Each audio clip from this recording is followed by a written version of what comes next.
All right, everybody, welcome to the show, special edition with the pioneer of YouTube fishing channels, as far as we're concerned in the Midwest, the one and only Tin Horse Monty. Welcome.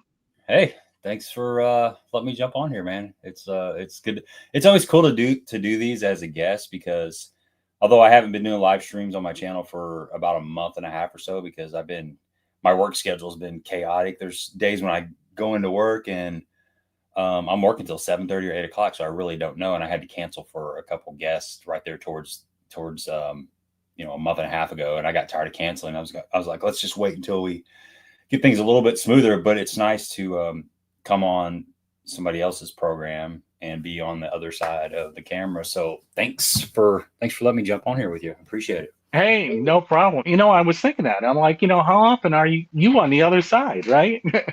Yeah, it's pretty rare. I mean, I've done a few of them, but it's definitely the other way around. And it's nice. It's relaxing, like, cause like I was telling you, I work till, I don't know, I worked till like a little after 6 today. I got home at like 6:30 and I had to take a shower and eat. And I did a really quick workout and I just rushed in here. Well, if I was going to be, emceeing the live stream, I wouldn't have been able to do the other stuff, because I would have still had to set up some stuff and, get the guest on here. And so this is Yeah. it's more relaxed being on this side of the camera, in my opinion. Yeah, cool. Yeah, no, I started watching some of your live streams and I was looking at stuff on there and I'm just like, everyone says just turn it on and give it a try. You can't lose anything. So I did. People started liking it. And I was even thinking about, when we were sitting there talking and I lost the audio from Ren on the end there. In fact, everyone, I got the Ren video. My boater approved it. It'll be out Thursday morning like normal. Cool. I had some really cool video, talking with everyone afterwards. I met a few new people. Thanks for people coming up and saying hi. Isn't that cool to interact with people and talk with them and, get them on the show? But the audio's gone.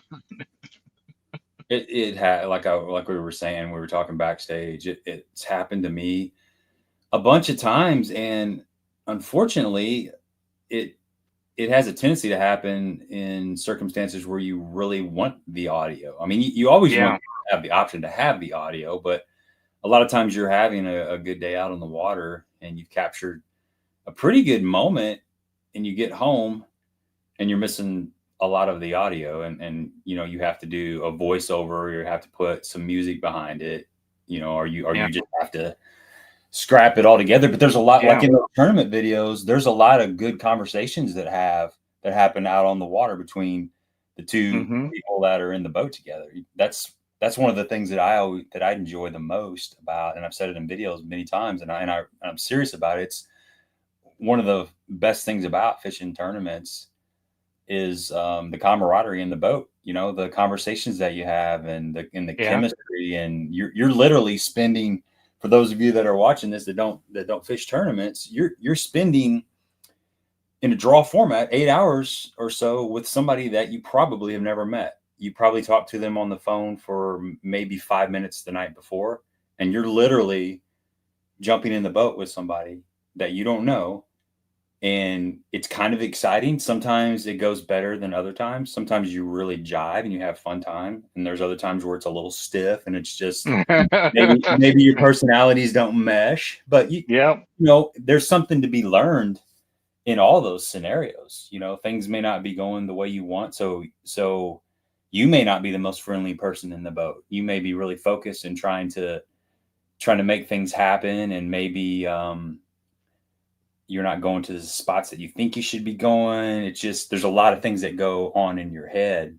Yeah. The bottom line is that audio is very important when you're with somebody, because that's the other way. Not only are you capturing the moment visually, you're also capturing the moment audibly. And it's a big integral part of capturing the whole moment. Oh yeah. And just, the conversations that go on, there's a lot of knowledge to be shared when you're maybe talking about how you're working a bait or how you picked an area, or, hey, is it time to make a change? Wink, wink, right? Right. Uh-huh. Do you do so you've been fishing on the co-angler side for how long have you been doing that? 3 years, 3.5 years. Okay. So I'm sure you've been in a scenario where you think that something else might possibly work better, and maybe you'd want to try that. Just give it a go for an hour or two. Have you been able to articulate that with your boater, or how do you go about, expressing just as a thought, not as just as a suggestion, not like an order, Right. how Oh yeah, have yeah. you been able to go about that? How do you navigate that? Well, usually you talk with the guy for a while. Usually you can tell you can tell really quickly in um, the day before chat and or really early in the tournament, like waiting to even take off, the kind of the demeanor and where your boater's at, what their thought process is. You can tell they're locked in. I did this and I'm doing that. Okay, no, I'm not going to say a thing. Or if Right. they're like, hey, if you got any ideas, hey, were you out practicing? Was something working for you? Or or we could go to some of your spots. Sometimes you get some of that, and then when you don't get some of that, or it's just not happening. Well, hey, what do you think about maybe trying some docks over there? Or maybe we should go out, and look at some of the deep points or ledges or spawning bays, or I think they've moved, or kind Yeah. of almost mind Jedi kind of tricks, right? Yeah. Yeah. Well, because a lot of times, I mean, this happens to me all the time. You,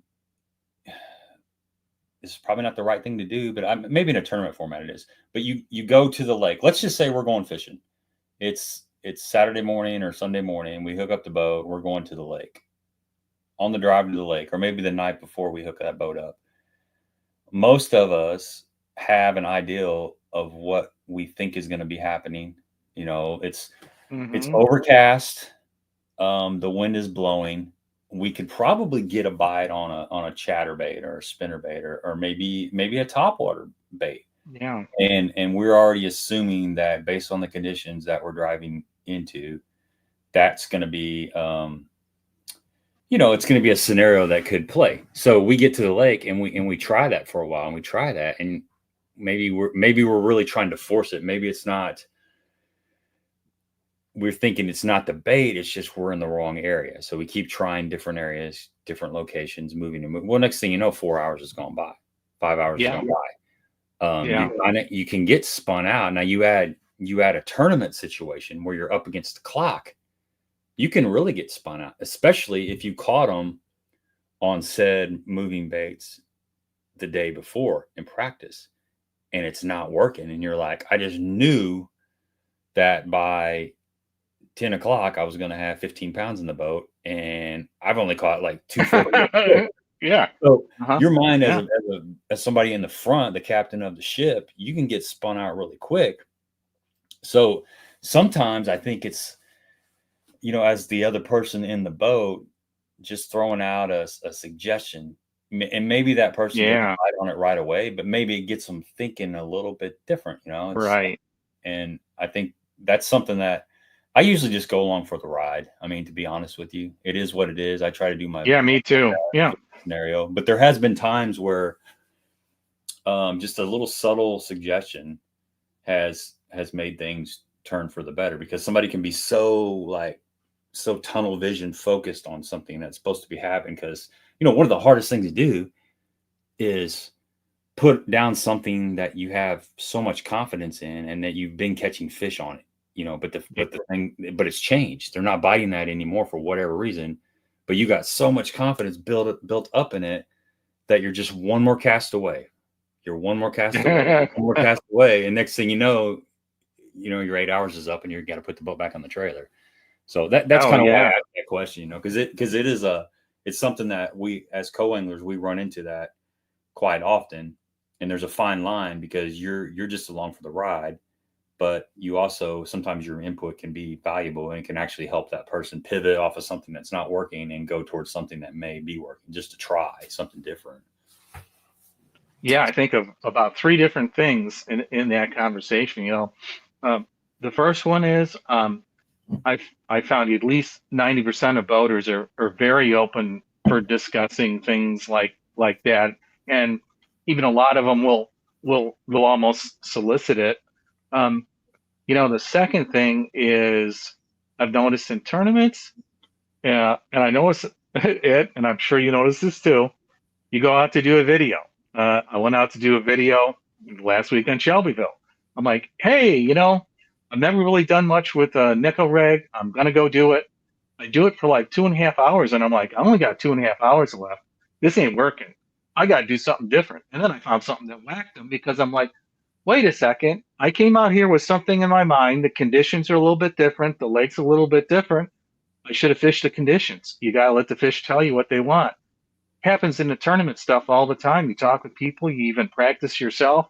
And because of pressure that week, and because people fish 2 or 3 days and at least weather or wind changes over those few days, and it's tournament day and it's totally different. That didn't happen all the time. Yeah. Oh, it does. There's a lot of variables. I mean, you can sit here. Here's something that's interesting to do is you're in an area that is known to have a decent population of fish. It's a community hole, so to speak. It doesn't even have to be a community hole, but it's just an area that has fish. You can sit back if you had the time. You could sit back, go fish. Let's say it's a main lake point. Go fish that main lake point, and then go fish a point that's 200 or 300 yards away, and watch how many times people roll up on that point. Cycle. Yeah, and you pull up. There's nobody there, and you're like, wow. This is fresh. This is a fresh point. There hasn't been anybody here. Well, a person just left 2 minutes. His wakes are just now softening. Yeah. Wakes. Uh-huh. And that can happen throughout the course of the day. So you hear people talk about getting in a bad rotation. That's a true thing. You can really get in a bad rotation. You can pull up to a spot and the fish are acting funny. You're just not getting bit, and you're chasing another boat all day long, but you don't even realize that somebody else has already been there. I think that happens a lot. Or if you roll into an area on practice, you're getting bites. Let's just say you're getting bites on a bladed jig or a chatterbait, and you stick a couple, and then you've been there hook out. You're getting bites, and you're just pulling them off. You're like, you cannot wait to get through that little stretch in the morning. Well, you leave at 4:00. You're not even going to touch it. You fish it for 30 minutes. After you leave, a local angler comes in there and he cracks 15 pounds on that spot, and then he leaves, and then some other tournament fishermen coming through. You don't know what's happened in those areas. There's a guy named Griff that lives on Kentucky Lake, and he was within eyesight of a spot that Jake Lawrence was fishing in that BPT on Kentucky Lake. Oh, yeah. The one that Wheeler won. Yeah. He was able to see this school of bass, and he saw Jake pull up and fish them a little bit and then leave. And the only other angler he saw pull up there was Dustin Connell. But he was able to had a bird's eye view of that section of the lake and who was rotating through those sections of the lake. Now, Jake didn't know that Dustin had showed up there afterwards, and I'm sure Dustin didn't know that Jake had already been there. But they'd both been there, and that was a super sneaky spot. You add a spot that's a little bit more distinguishable on the map, and there's 3 or 4 times that many people fishing that in the course of a day. So, I think, like you said, things change, man. You got to keep an open mind for sure. Yeah, and then it's just it's not only the spot, it's time. You can just miss them in the fish move. We learn that with live scope. The fish move a lot too. So you got to be there at the right time. You got to have the right lure, and they got to be in the mood to feed or get a reaction bite. So it's a pretty complex sport. It is. I mean, a story comes to mind talking about the timing. I used to fish these Wednesday nighters over here on a local lake, little 10 horsepower lake. There'd be 20 to 30 boats in this, and it was a 5 to 9 tournament. You get off work and you boogie over there. I haven't been able to fish them in probably like 3 years because of my work schedule, but there's a couple different strategies for fishing those Wednesday nighters. There's some guys that'll just literally fish one point all night long and wait for those guys to pull up. And then there's other guys that will just move around. But usually this lake's probably, I think it's like 1,800 acres. Okay. And you got 30 boats on there. And plus there's just going to be some people fun fishing out there. Usually you might get your first spot to yourself but after that, you're fishing seconds, most likely, or you run down in your little 10 horsepower motor and you make a 12-minute run and there's somebody on your spot. That happens a lot. So I had found a pretty good school of fish out off of this point, but they weren't really pulling up to feed on this point until around dark. Yeah. And I told my buddy Jerry, I said, man, I found some fish. I mean, I found some fish to win for sure. I'd been there like 2 days prior, and I cracked a couple of them and left them alone. But it's an area where it was a summertime deal, and it's just an area where they're going to be around there. Yep. So we get on that spot first, and I'm like, we can't leave this spot because somebody else is going to get in it. Well, this is pre-live scope. I didn't have live scope back in the day, but I had down scan and side scan. But we're sitting there off of this point, and we're catching a few, and it's getting later on into the evening. We started at 5 and it's about 7, and we have like two small fish in the boat. And I'm kind of getting a little bit nervous. My mind's kind of spinning. I'm like, do we go try somewhere else, or we just hang tight? And we stuck it out. We got about an hour left to go. And the fish they're not there. I start seeing the shad on my down scan. They're moving underneath the boat, and we're sitting a good cast length off of this point. The shad need to be up on the point. Yeah, that's where they need to be to pull the bass up there to feed. So we can, until that happens, they're just out there roaming around. You just can't catch them, especially pre-forward facing sonar. And I saw the shad come up underneath the boat, and they're just kind of hanging, and they wouldn't make their way up to that point. And short story long, we ended up running out of time and never caught those fish. But I told my buddy, I'm like, I guarantee that if we went back after the tournament, those shad had probably pushed up on the point, and those bass had probably followed them. I don't know if the presence of our boat had kind of messed up the natural progression of things, but it goes back to what you said, that timing is everything. Our timing was off, and we weren't in the right rotation. Well, we were in the right rotation, but the time was off, and those fish did not move up, and we didn't catch them, even though they were in the area. So timing is everything, really. Yeah. Hey, you mentioned Jerry there. I went back on YouTube and I checked out that your very first video was from 2017 on Crab Orchard with your buddy Jerry. You said, is that the same Jerry?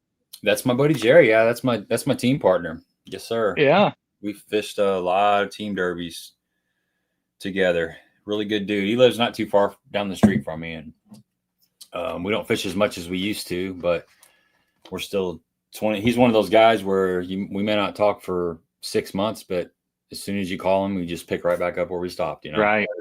Right. True friends like that. Oh yeah. So what got you into doing YouTubes? Well, it kind of started with the mindset of doing local fishing reports on some of the local lakes. I live in Missouri. I live in southeast Missouri. I live in the Cape Girardeau area, which is about 100 miles south of St. Louis, right on the Mississippi River, right off Interstate 55. But I fish in southern Illinois a lot because most of those lakes are like an hour to hour and 15 minutes away over near Carbondale area. I also have Wapapello on the Missouri side. It's about an hour and 15-ish, but I always seem to gravitate towards southern Illinois. Well, there's nothing, you go on YouTube and there's nothing talking about any of those lakes over there at all. You've got Pyramid State Park, you've got Kincaid, Lake of Egypt, Grassy, Kincaid. There's a ton of them over there, but there's nothing. There's nothing on them. So that was my ideal. Is like I'm gonna start doing that and just kind of do some weekly fishing reports. And so if you look back at my earlier videos, there's a lot of them on Cedar, a lot of them on Kincaid, some Lake of Egypt stuff, where I actually put the name of the lake and the date and stuff. And it just kind of gave somebody an idea if they wanted to go fish those lakes. They had an idea of kind of what was going on, what the watercolor was, the water temperature, that kind of stuff, some baits that I'm catching them on. But what I found out is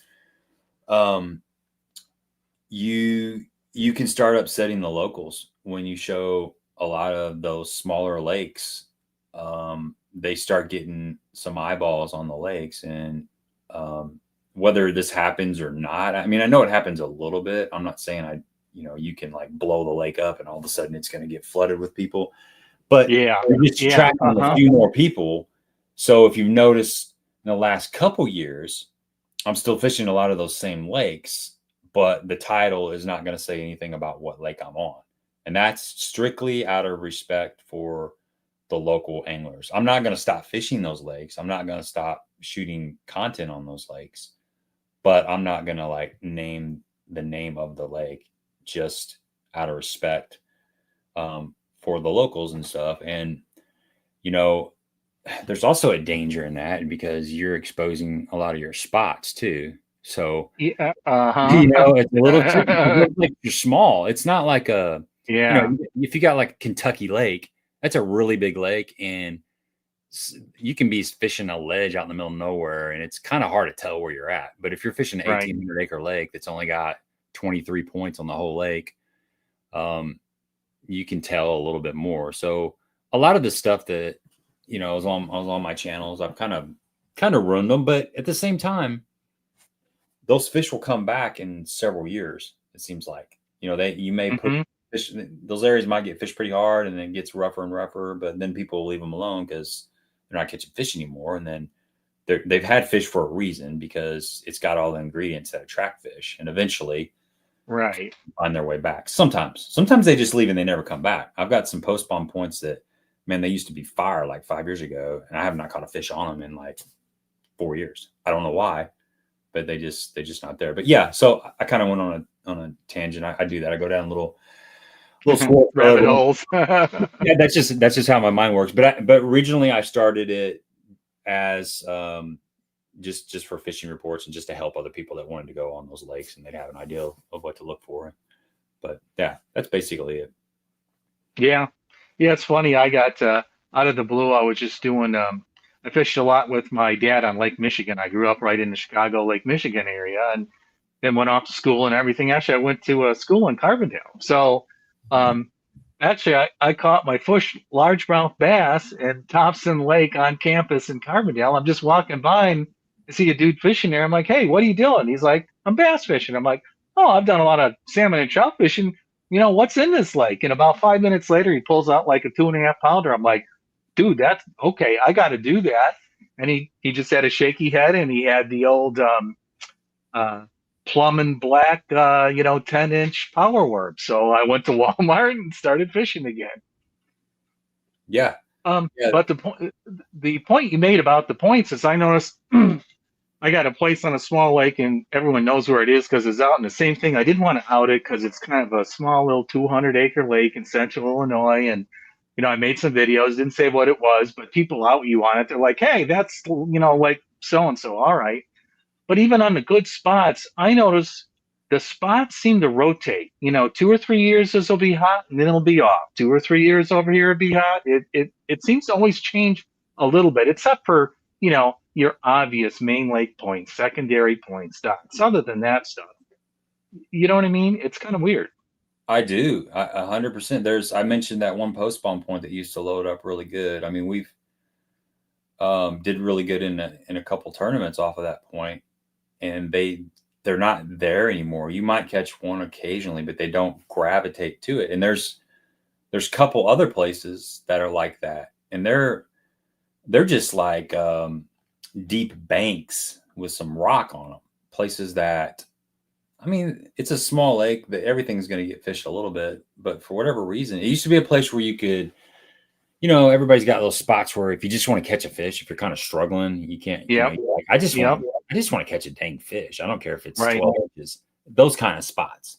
Some of those kind of areas are still not holding fish, but usually they've moved down and somewhere down that bank a lot of times, or they just don't use it. I've been trying to like look at a lake that I fish a lot, like a new lake, which is hard to do, like spots areas that I never catch fish in. I've been kind of going back and checking some of those spots because they're probably getting neglected by other people too. And sometimes you'll find some fish on those spots that you never used to catch them on. there's some fish on those now. Of course, there's always, like you said, there's always places that seem to hold fish regardless.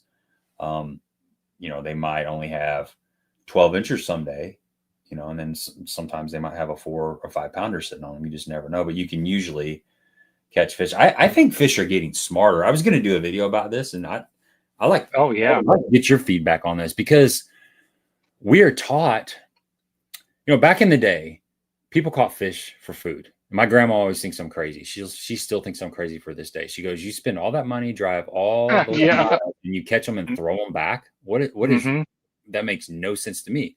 Well, yeah, because she's from the days when you caught fish for food, and I have no problem killing, a bass or a crappie or whatever. I really like food. I really like to eat fish and stuff, but I just kind of budget that time towards fishing instead of having to take that time and allocate it towards cleaning the fish.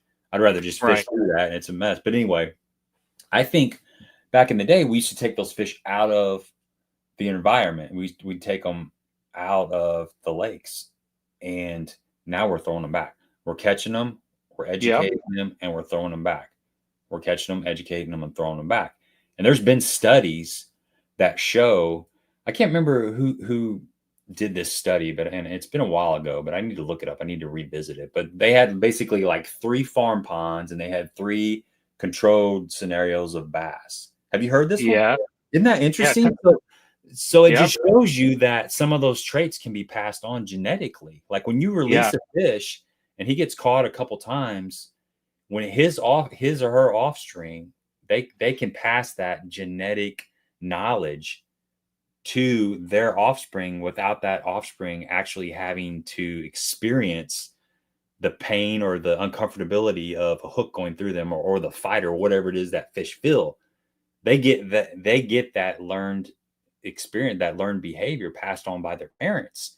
So naturally they're going to be smarter. And I think there's a lot of that going through catch and release. I think there's a lot of that going on in a lot of our bodies in water. And then, you add forward facing sonar, that's making fish a lot smarter. The fisherwomen are getting better. We have access to programs like this, YouTube videos, Facebook, Instagram. There's so many good content creators that are sharing so much knowledge. We have live professional bass fishing where you can watch the person, the best in the world, practice some technique and catch the fish. And you can literally, like you talked about, a Nico rig. You can take a Nico rig, you can go out to your local lake, you can pull up Tactical Bassing or whoever it is, and you can learn within an hour of kind of wildly what to do with a Nico rig, and then if you get out there on one of those days when the fish are biting and you catch 10 or 15 fish on that technique, you got a lot of confidence in it. Then you got the confidence. That's the key. Right. Yeah. But what do you think about that? I think catch and release is making the fish smarter. Oh, I think it absolutely is. There's a bunch of studies on that. In fact, a new YouTube guy that's gone from, he was a fisherman in Texas. He's from Illinois, actually went to University of Illinois, Tom Reddington. Yeah. And he's kind of find his groove here on reading, these long, lengthy studies and translating them to video and sharing the knowledge. And he's talked about a bunch of those studies, and they totally make sense. If the dumb fish get caught and they don't get put back, what's going to happen? Only smart fish are left to breed. And it's kind of like, bass have been around for 1 million years. They're learning and getting smarter like humans and other animal species, right? Yeah, I agree with that. I mean, you can see it on an hourly basis just with crappie. If you have a brush pile and you have a school of 100 crappie, you catch 4, 5, or 6. It's super easy. You got to work them a little harder. Then you got to go. I have to go through some different colors of your jigs or whatever, and then maybe you catch a few more. Eventually, you're not going to catch them at all. Well, you can leave that pile, come back the next day, and instead of catching 5 really quick, you might only catch 2 really quick. And then you got to kind of start working on them. And then if you revisit that pile for 5 days straight, each time, this is just a generality, but majority of the time, each day you come back, the fish are going to be a little bit harder to catch. And that's just kind of a little microcosm of what happens generation after generation. You're able to see it in 1 hour, but you just stretch that out over the course of, you know, a year after year after year. I think there's a little bit of that going on in our systems. Yeah, Tom does a great job. I haven't watched any of those, but I see his numbers. He's getting a lot of views, so he's tapped into something that people are really interested in, for sure. Yep. And he seems like a nice guy too. Oh yeah, totally. I just I don't know how I happenstance on that video channel maybe about 4 or 5 months ago, and he was just like everyone else. And then all of a sudden, I'm like, wow, wait a second, this is really cool. When he went into those reviewing the study videos, and then that just clicked for him. He found his niche, right? Mm-hmm. Everyone's got to find their niche. Yeah, 100%, 100%. Like, you know, they say the best compliment is copying. I just already started, and I'm like, okay, this is how Tin Horse Monty does it. All right, I don't know any better. I want to give this thing a try. It's just like I'm gonna turn on the video, and I'm like, hey, this is kind of cool. I've always been into music and mixing music and original music, kind of like you too, and like mixing the video, mixing it to music. And I even watch movies now, and I think about why did the director do that, or why did they shoot that way? You know, it's a different perspective to things, right?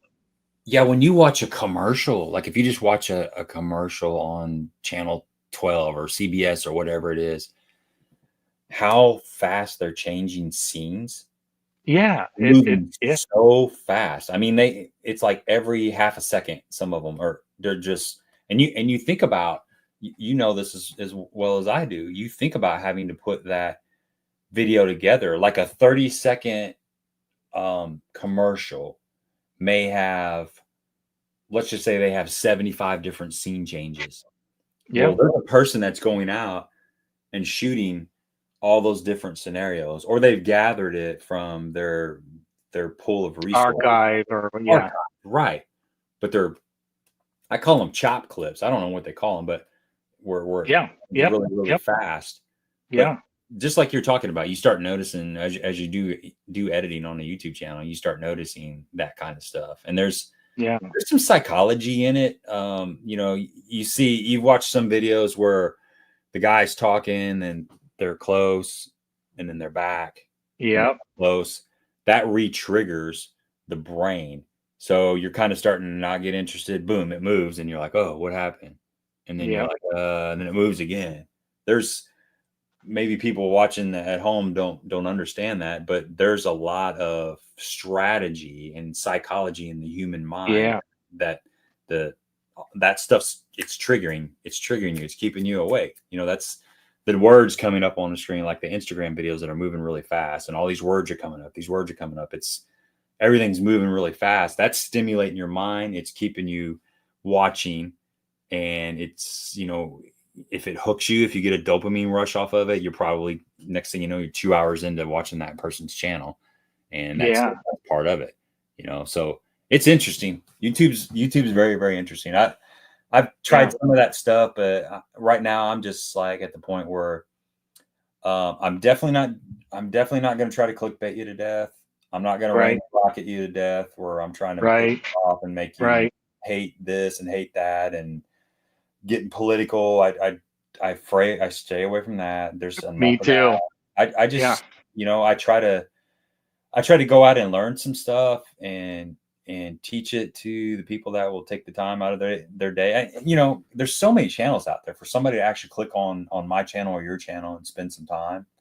You know, that's kind of, I don't want to say it's an honor, but there's a lot of options. There's a lot of way. Everybody, you only have so much time in a day. So I really appreciate when people do come and watch my stuff. But I'm just trying to, you know, I try to capture the day on the lake. What did I learn?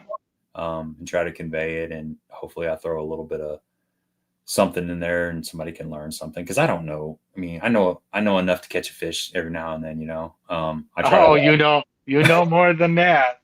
76 events, 11 top 10s, 3 wins, and $63,000 right there, buddy, out of the back of a boat. One of the best in the business, baby.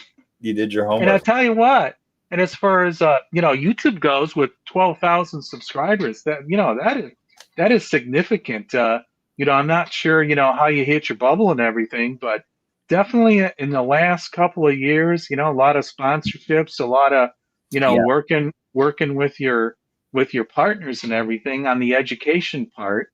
Um, that's a big share. It's kind of like raising kids to fish. You know what I mean? Your dad, right? Your coach. Yeah. Yeah. I've had, you know, one of the another cool thing that happens is just people coming up and talking to you at Right. tournaments. I know you experienced that too because they've watched some of your videos. It's really cool to have conversations with people that they like what you're doing, but they know that you're not like an old salty, gruffy guy. You can come up and have a conversation. Anybody Right. can come up and talk to me. I enjoy having conversations. I'm not going to be. I'm going to be what you see on the videos is Yeah. the same person that I am. I'm just being me. I know there's some people that are one way on camera and then they're different in person.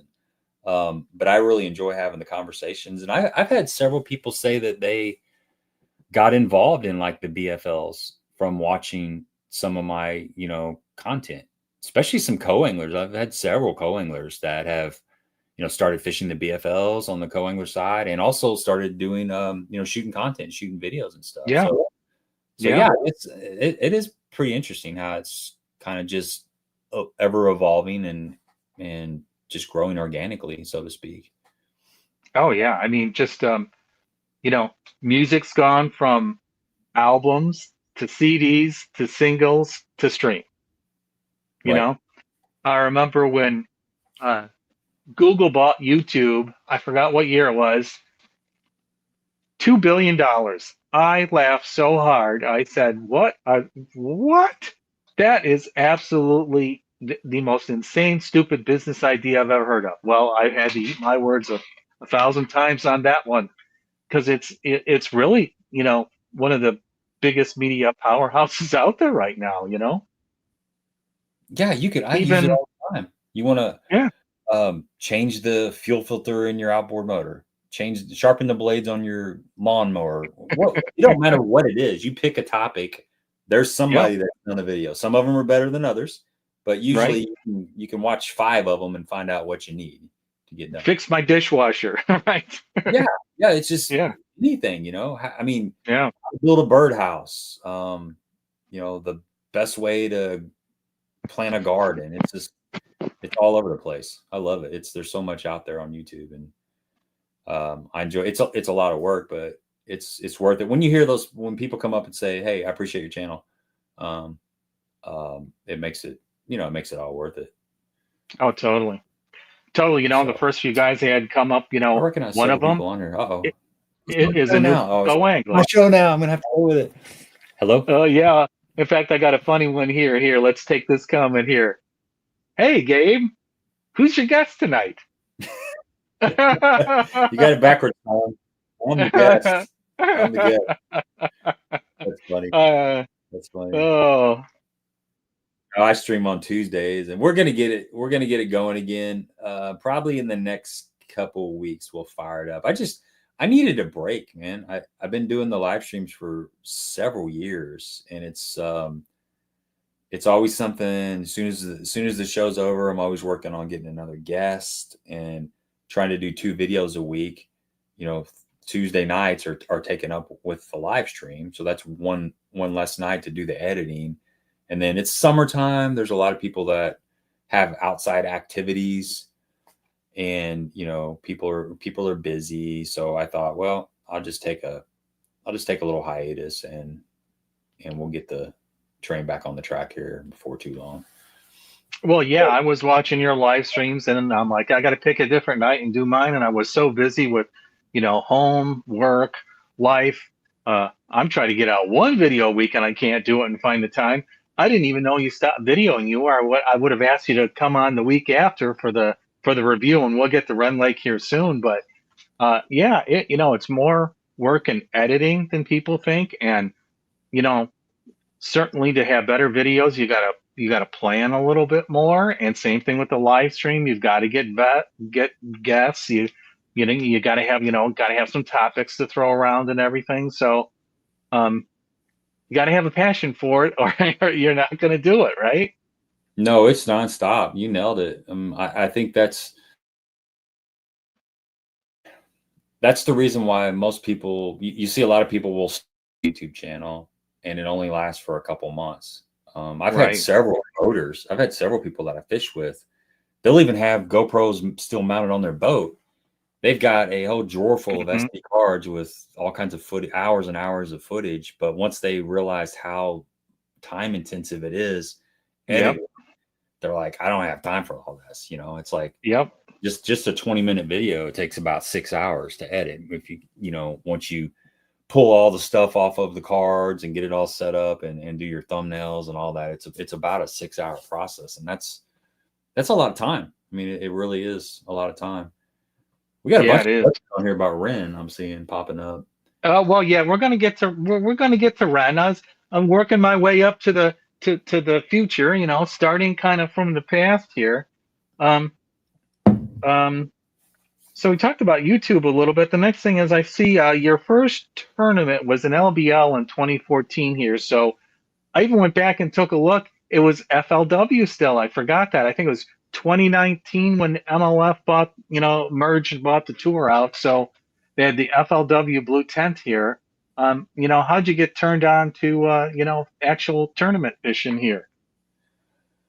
Well, so I started fishing tournaments in a bass club here locally. There was a couple bass clubs in the areas, and I started fishing that, and then I fished some team tournaments, and then I got to where FLW was a bigger tournament. I'd never really spent a lot of money on an entry fee, and at the time, the entry fee was $100. Now I fished some $100 tournaments, but it was a team tournament, so you're only pitching in $50.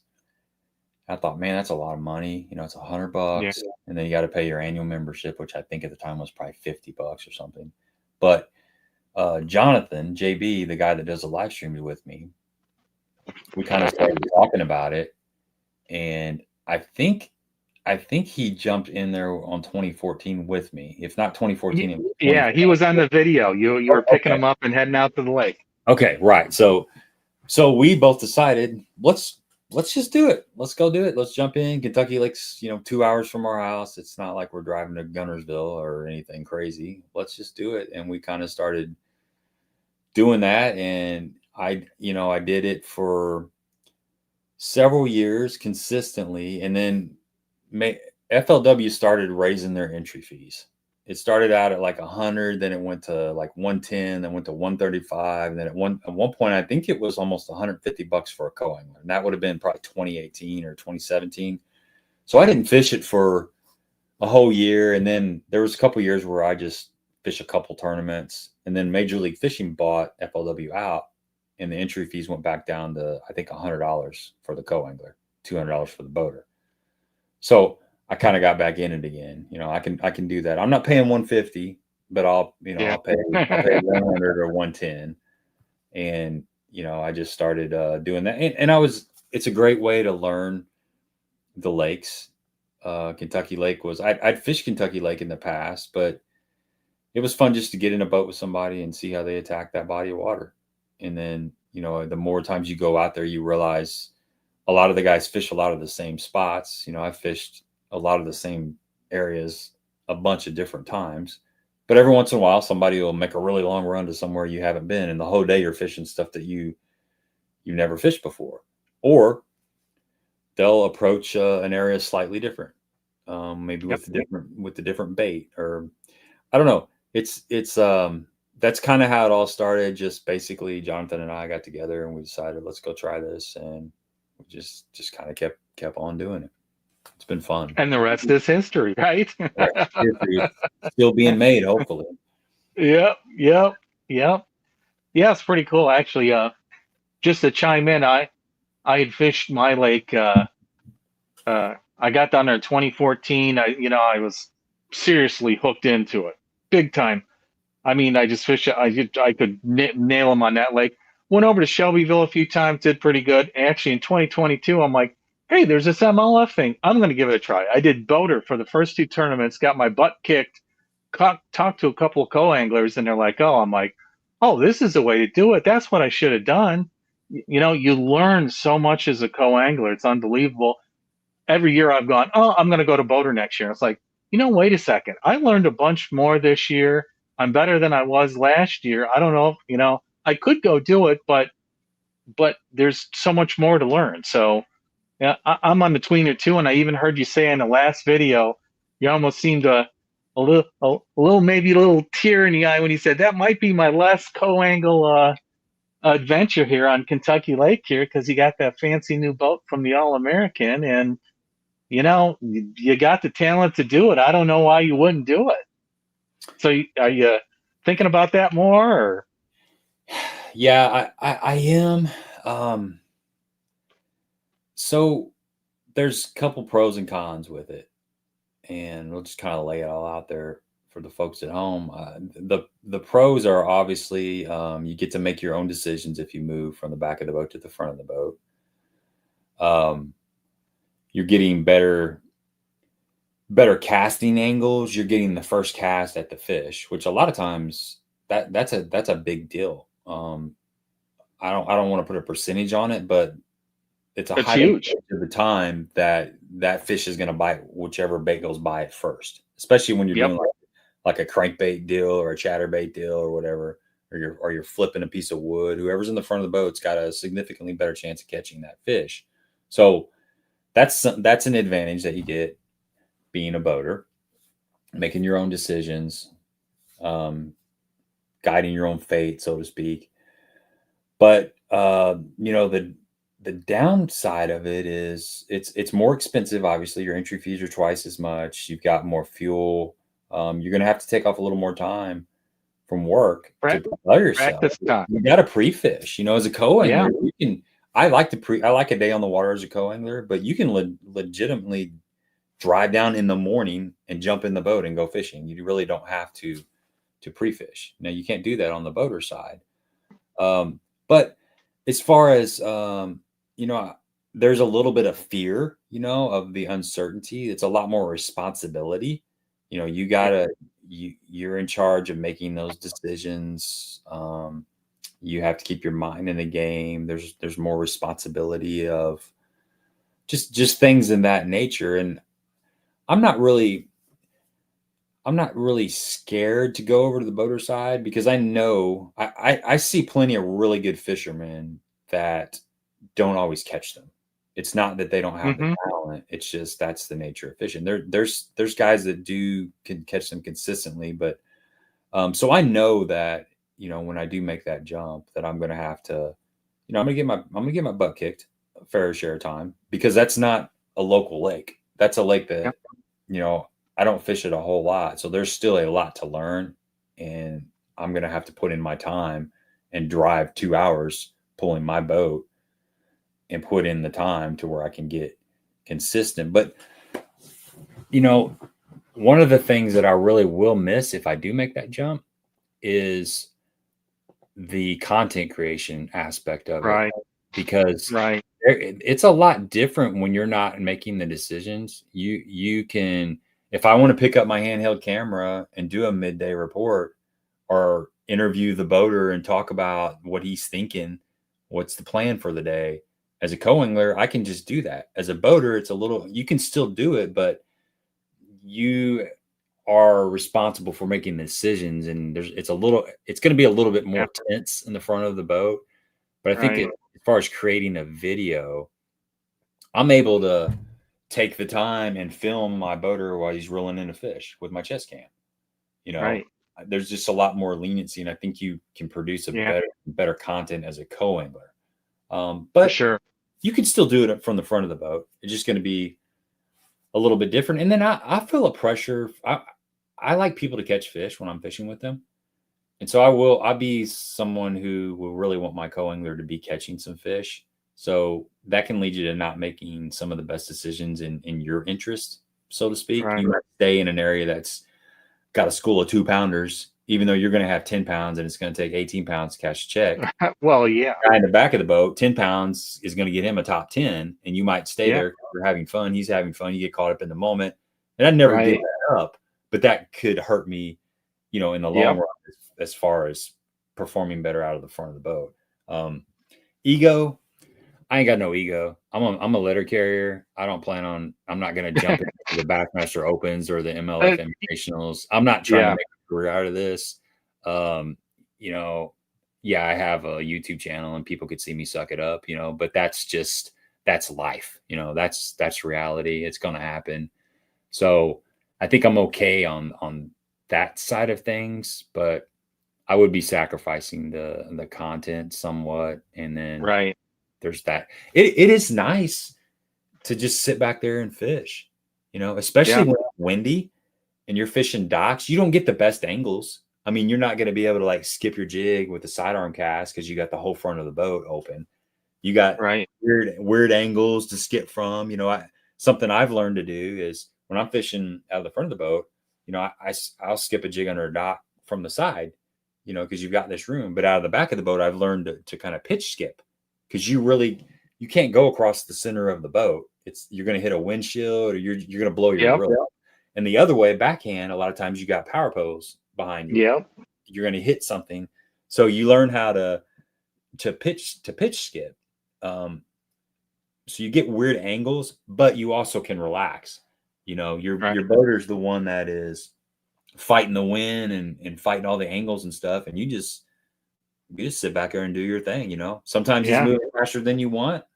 Well, you just pick up a bait that's heavier that gets down there faster or something that's moving, you know, but you just, so, I mean, I kind of went on a tangent about that, but yeah, I'm not 100% committed to jumping to the front of the boat, but at the same time, I think I need to do it just to get out there and get my feet wet and experience. So you can mix it up. You could, you know, do one division this way and that's what I was going to do. And, you know, I thought I was going to do it this year.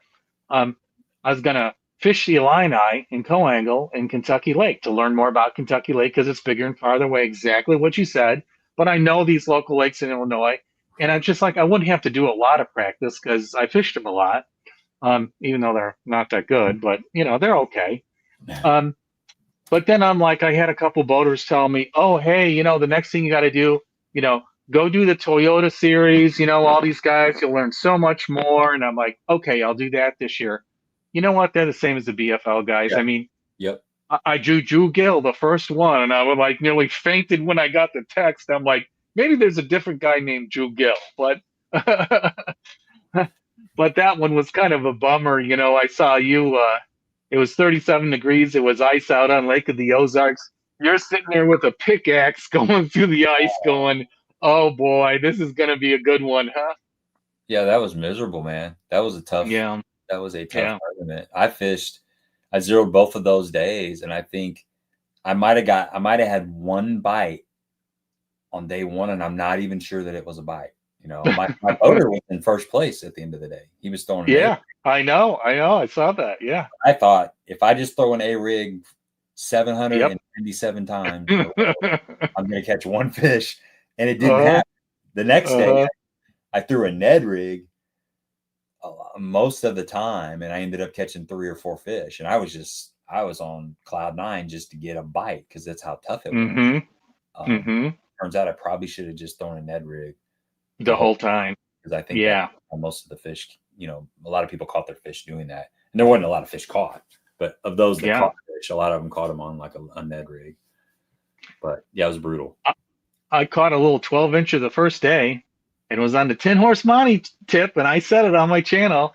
I had the little finesse jig, and then just a little tidbit of a Senko, you know, like a one inch piece of Senko. I saw the video, and it worked for me in the fall. I got a BFS set up, and I'm like, okay, it's bad conditions. That's what I'm going to do. But yeah, and I didn't put a Ned rig on until later in the day, and I got another nibble, but that was it, day one. Yeah, bites were few and far between. I mean, even the guy that I fished with day one, Jordan Hurt, I think his name was. Yep. He's from he fishes Oklahoma or Kansas, something was it? Yeah, I thought he was from somewhere up north. I'm pretty sure he's from somewhere up north. He's really good on the river up there, Mississippi River. Yeah. But anyway, he was talking about how negative the fish were. and he was having to cast with the fish a lot of times. Sometimes they would grab his, his A rig, his swim baits, and it's just you're out there in 20 feet of water, and you're just kind of making Hail Mary casts with a Ned rig, which is Yeah. the smallest Yeah. thing you can throw. It's getting no attention from a bass, and the fish aren't moving towards anything. I don't know, man. It's just fishing interesting. Yep. That was a tough one though, for sure. And like you said, because you move up to the Toyota series doesn't mean that the competition's any better. I fished several of the Toyota series, and I've drawn some guys that were the same as BFL guys. But you can draw some hammers in any level for sure. Yep. There's just a mix of all different kinds of people. Yeah. Yeah. So you could do like a little split thing there too if you wanted that. That's what I was kind of thinking of doing, but it's a personal decision, and time, money, effort, and I thought about the content too, because it's so easy to sit back there in a boat and you try and engage that conversation. And I've noticed my since I've been doing videos, my fish catching has gone down because I'm thinking about content. I'm thinking about making a conversation and not just, I got to tell myself I got to be more concentrated on fishing than, videoing. Yeah. But that's a trade-off. Yeah, it is a trade-off. I do the same thing. I think about a lot of times it's when the person's catching a fish. Like the guy in the front of the boat is catching a fish. A lot of times I'll take the time to quit doing what I'm doing. So therefore I'm missing out on probably 4 or 5 casts that I could have been making while that person, even when he doesn't need the net. Obviously, if that person needs a net, I'm going to drop my stuff and get up there and net. But a lot of times he's just catching, a 13 or 14-inch fish. The net's not involved, but I'll still spin around and use my chest cam to try to capture that. And a lot of times when I do net a fish, gets it in the boat, I'll sit there and hold the chest cam towards him while he unhooks it, and then while he puts it in the live well. That's time that I could be fishing. But it's about capturing the moment a lot of times. Sometimes it's bigger than just the tournament. To me, it's about capturing the moment a lot of times. That's why I enjoy doing it. Or giving up that ability. A lot of times fish follow that fish, and if you get in right after it, as opposed to, or getting out there where he was fishing, or kind of, especially here's on Ron, Table Rock and stuff. Oh yeah. Here's Ron. He joined up, and we hooked him up. We showed him how to get a link. One of the first guys on the channel, and here he is. Kudos, giving you kudos, right? What's up, Ron? I appreciate it. I'm glad it's helping out.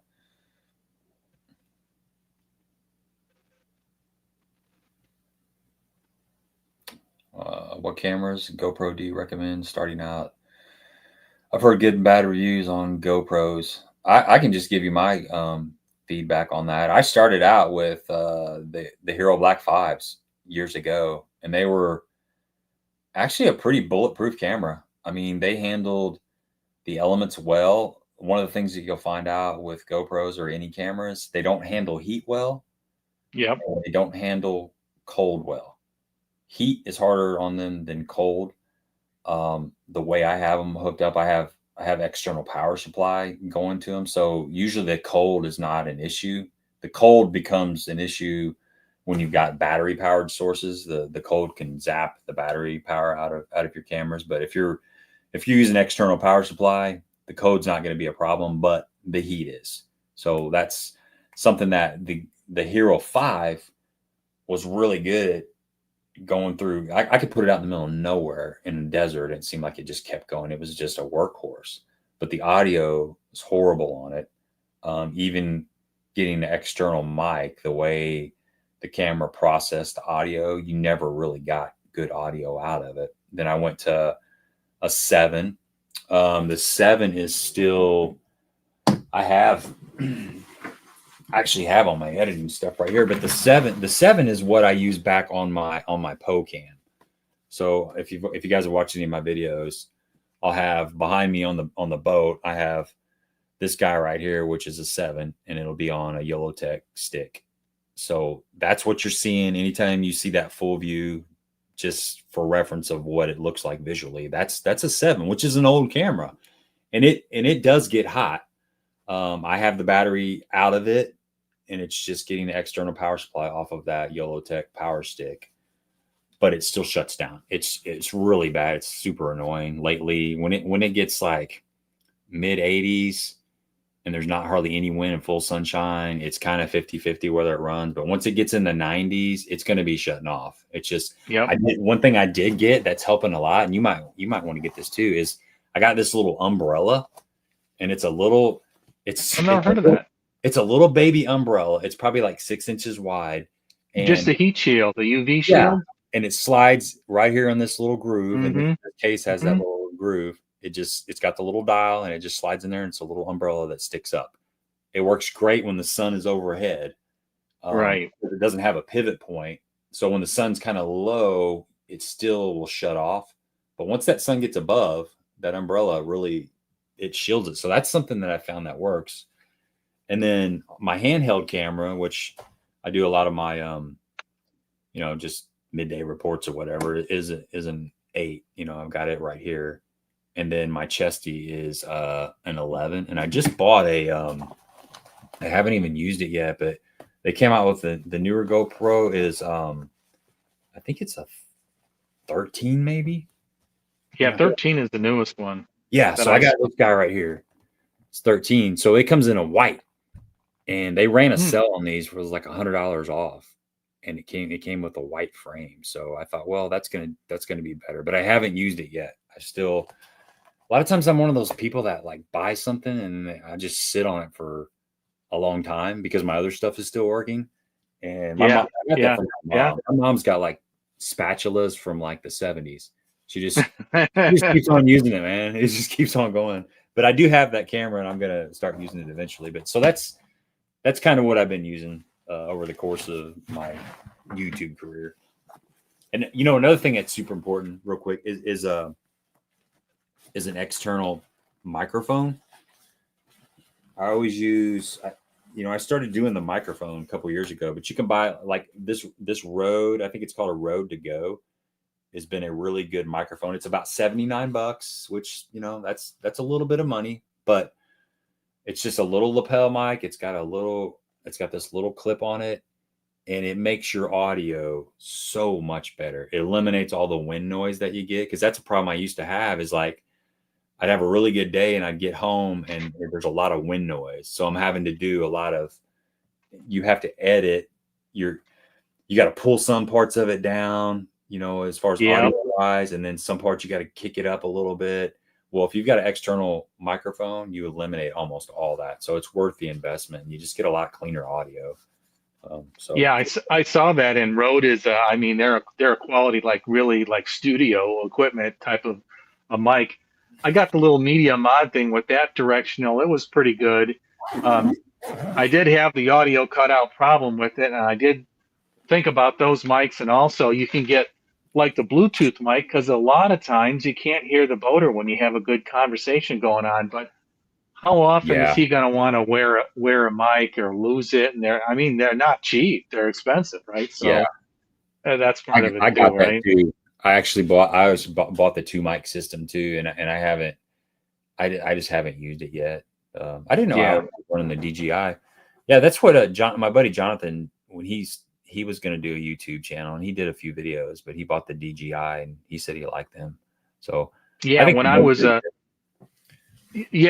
researching, it was between the GoPros and the DJIs, and I was in between, and I saw like a super deal on the 10 refurbished, and I'm like, half price. Okay, I'll give it a try. Right?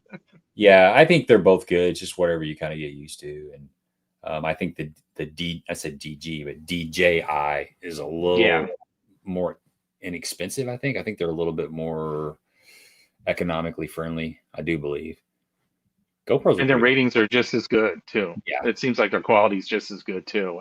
Name brand American made, you're going to pay premium for the heroes. Not American made, but American fronted per se. Yeah, and it's like most people. If your dad has a Chevy and you inherit a Chevy truck, you're probably going to buy a Chevy because you know how it runs. It's the same with reels. You're going to Your first reel's a luge reel, you're probably going to buy a luge or a Daiwa or you name it. We're just creatures of habit. And Right. we just, Hey, shout out to Alex Roberts Fishing. For you guys that haven't seen his channel, he's got an awesome channel out there. Welcome to the show, Alex. I'm sure he watched both of us. He's got some great content out there too here, and a heck of a fisherman. yeah, he's a co-angler hammer too. He's been catching Yeah. down there on Gunnersville. He's got a lot of good footage on Gunnersville. I watched a video the other night of his where he was caught in a rainstorm and he pulled up underneath this, I think they call it the barn. It was a place. It was just like a nice wide open place where you could pull in to get out of the weather. And I think he was flipping a drop shot around. And he catches like a 3-something pound mean mouth, just taking a little weather break, basically just throwing your worm off the back of the boat and something grabbed it. Yeah.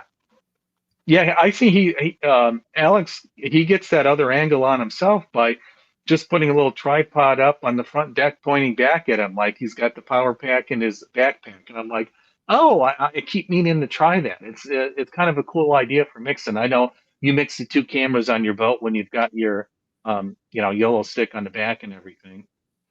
Yeah, you're right. I like how he does that. I think he's got it rigged up to his tackle bag somehow. Yeah, and it is a good idea. It's a really good idea. It's a great idea. That's one less thing to deal with. I always think about, there's a lot of co-anglers that are bringing forward-facing sonar units in the boat with them. And I'm like, man, that's just what do you do for battery power? Have you seen yet? I've been wondered. And like interference with the boater, I'm like, I've seen the threads on it, but I haven't seen it actually in action or anyone talking about it. Have you? You can get like the little DeWalt cordless drill batteries. They make some really small batteries, and it's one whole unit contained together. I mean, I think they make like an ice fishing version of it, which has got a smaller, maybe like a 9-inch screen. But I've got a tackle bag, I've got my rods. Sometimes you have your rain gear, and then you got your food for the day. And then I'm thinking that another forward-facing sonar unit, it'd be nice to have, but it's just another thing to keep track of, in my opinion. So, yeah, always battling, how much tackle, how many rods, how many cameras, how many batteries, a tripod, and then at the end of the day, you're coming in, when you catch a fish on the last cast, and then you got to do I almost need a notepad with a checklist so I don't leave stuff, right? Yeah. Well, it's like in the morning, let's say it's 50 degrees in the morning. You're going to make a run from the dam to Paris.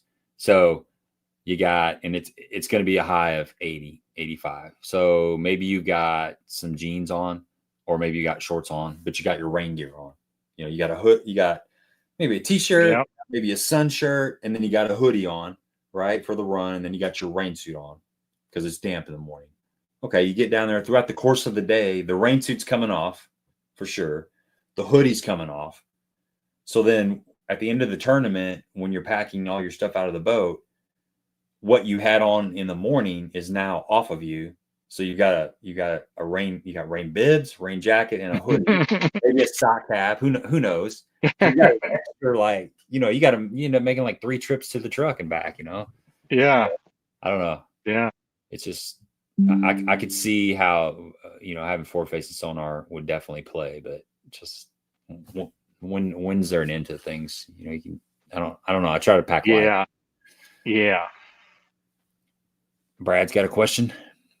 Oh yeah. I saw Brad and Hayden made it on your last video here. Since you won on Ren, if you get the invite to fish the regional in the Quad City, are you going? Man, I jumped in. They have the super tournament at Kentucky Lake, which is interesting. The Illini division, their super tournament is on Kentucky Lake this year. So I went 6 and 7. Yeah, I went ahead. I'm going to jump in that. I went ahead and paid my entry fee because I'm not going to be able to fish the super tournament in the LBL division. Sadly enough, I'm in 8th in the points, but I can't make it because I've got family obligations and stuff. So I thought, well, at least I can go down there and get in a different super tournament. So, but yeah, after after that Wren tournament, you know, I fished one tournament in that division, and that was the fourth tournament. So there's been 4 tournaments, but I was in 52nd place after that one. So they take 60 to the regional. I thought, I don't know what the rules are on that, but regardless, I'm just gonna jump in that one because I want to fish Kentucky Lake one more time this year. And so I'm gonna jump in that. And yeah, if I was to, I don't know if you got to pay for all of them to make the regional. I don't know how that works. Well, So here's the deal. That's what the rule used to say. But the Illini division turnout has been so bad this year. There's so few people. They probably won't be able to fill all the spots. So theory is for people who get a terrible year and skunked all year, um, maybe I can slide by with participation points. But if you win one, you were in. But you had to pay for 5 and fifth too. So you're going to have the fifth too. Years ago, someone said they tried to get in and said, "I'll pay you retroactively," but they said they won't do it. But they'll be so short on people, so you never know. yeah, It's that's kind of, October 3rd and 4th up in the Quad Cities. I'd love to go. I think it'd It's be a cool fun. place up there. We were there last year. Is it like frog fishing? Is it that kind of deal? Pads and gas Um, and stuff, or how's that set up? there is some of that, not like up in Wisconsin. Like I Okay. always wanted to jump in one of the, further up in like La Crosse and Prairie du Chien and that's really some of those areas. But if you know where to go and get out here, and the pools down here, some people found a little grass, not a ton of grass. I talked to one person that found a lot of grass, but you don't have to have grass to frog either. True. It's a topwater. Yeah, uh-huh, uh-huh. Um, but usually that's further north here. And, um, it's just kind of neat. The neatest thing I thought was, at least like the lakes here, Kentucky Lake's a little bit different, but a lot of lakes, you're in the middle of nowhere. When you launch in the Quad Cities, it's like the city. I mean, the city lights, the city's right there. It's like Bassmaster Classic right there in Knoxville. It's pretty wild. All these people turn up, and you see the sunrise over the city and the big bridge. So that was pretty cool. And it's just different river fishing. And then you drive up, and you're kind of in the boonies, and then you'll drive right by someone's house, right? Okay. I need to, if for some reason I do end up making that, I'll definitely start looking on YouTube and get a feel for it. I did that with Lake Yeah. Hamilton when I fished down there. I had no idea what Lake Hamilton looked like, and I started watching some videos of it, and it was pretty cool. That was actually pretty cool. Like I had no idea what to expect, but that's I don't know. That's another cool thing about YouTube is if you want to see what a place looks like, you just punch it in there and boom, somebody's somewhere's got something on it, and you can get a good feel of what you're getting ready to step into. Oh yeah, yeah. Jay Beffa just dropped by. Man, he jacked a big bag on Goose. Was it Goose Lake or something? There's a lake not too far from here. Goose Pond, you know that place, or Goose Lake? Are you familiar with that? Well, that was on Gunnersville, isn't that Goose Pond? That's No, where we launched. no. This is somewhere between you and me, somewhere up in that Oh, area. okay. Um, No, I never heard of it. anyway, they've been having some night tournaments out there, and it's been one of Oh, those okay. places where it was really hard to catch fish. But I think Jay busted like a 20-pound sack out there the other night, so Wow. had on pretty good. Wow. Yeah, Well, it's the cycle of fisheries and cycle of fish, like Shelbyville. I mean, there's just a ton of non-keepers. You have a bad year or two, and just that generation is kind of icky, and then a few years later, um, everyone's thinking, Ren with all the flooding here, and no, there was going to be a really good spawn. So in 3-4 years, you're going to have a bunker crop. yeah, you're right. And then there's some lakes where they have they have a 14, 18-inch slot, and Slots. there's a bunch of 17 and 3/4. And you're like, next year there's going to be so many 18-inch fish, and it seems like they just stop right there and they never get over that 18-inch. It's like they send Yeah, like the memo out and they're like, hey guys, nobody eat anything. We're going to stay below the 18-inch limit so we don't get hauled back to the boat ramp. we're talking about those fish getting smarter. Maybe they're learning how to read and write. You're probably right. They're probably watching YouTube videos too. Yeah. Oh, YouTube TV. Yeah, I could see that logo. Yeah. You never know. With AI, anything is possible. Yep. Those may not even be Hey, real catching. yeah. Speaking of the All American, the whole All American experience, what a season you had last year. Just phenomenal. Um, from winning that regional and winning that boat on. Can you describe what that feels like? Well, I didn't see that coming. I mean, at all. That was that. If you go back and look at the first tournament in the LBL division, I zeroed on it. I fished with Chris Grohl, which was fun. I've had Chris Grohl. He was a former Bassmaster Elite pro, uh, Yep. chain rat up there in the Fox Chain of Lakes, and it was cool to get him. I'd had him on the live stream before, and when we drew each other, it was just funny conversation because we both figured I knew who he was and he knew who I was, and it was just funny. So, but I zeroed that one, and then the next one I think I got like 65th place, and then it was a slow climb, you know. Mm-hmm. I hit my first check, and then I ended up getting like I think I got like 4 checks in a row because I fished some of the Ozark division too, so I Right. got like a top 10 in Ozark, but it was like it was a zero in the beginning, and then like a 65th, and it was just a slow, steady climb, and then I qualified for the regional through the super tournament on Kentucky Lake, and I got 4th place in that. So it turned out to be a pretty good season right there towards the end. So I had that kind of momentum going into to Yeah. Pickwick. But to be quite honest, I was just going down there to enjoy the moment, to capture some good Yeah. footage. I got to fish in practice. I got to fish with my buddy Brock Bila. He's a former NPFL pro. He's fishing the opens this year. Good dude, baitworks guy. So I knew I was going to have fun fishing with him. I never got to fish with him, and then I got to fish with Ed Geddes. Have you heard of Ed Geddes? He's kind of like a local legend on Kentucky Lake. He's been Yeah. Yeah. yeah. Oh yeah. So I got to fish with him, which was awesome. So even just in practice, I got to fish with. I had 2 really good days of fishing with really cool people, and then going into the tournament, I learned to, you pick up stuff along the way, years and years. As you do this more and you just fish more, you pick up little things that somebody in the boat might be overlooking. And in that first day, I noticed that my boater was getting hung up a lot, and I was using a jig that was a little bit lighter, Lighter. able to Yeah. drift it through that Mm-hmm. current, and those fish were picking it up, and I was catching a lot of fish doing that. It was just a little simple thing that I'd picked Yep. up just from whatever. It stuck in my head, and it made sense at that moment. So I came in after day one. I had a little over 10 pounds. I actually culled.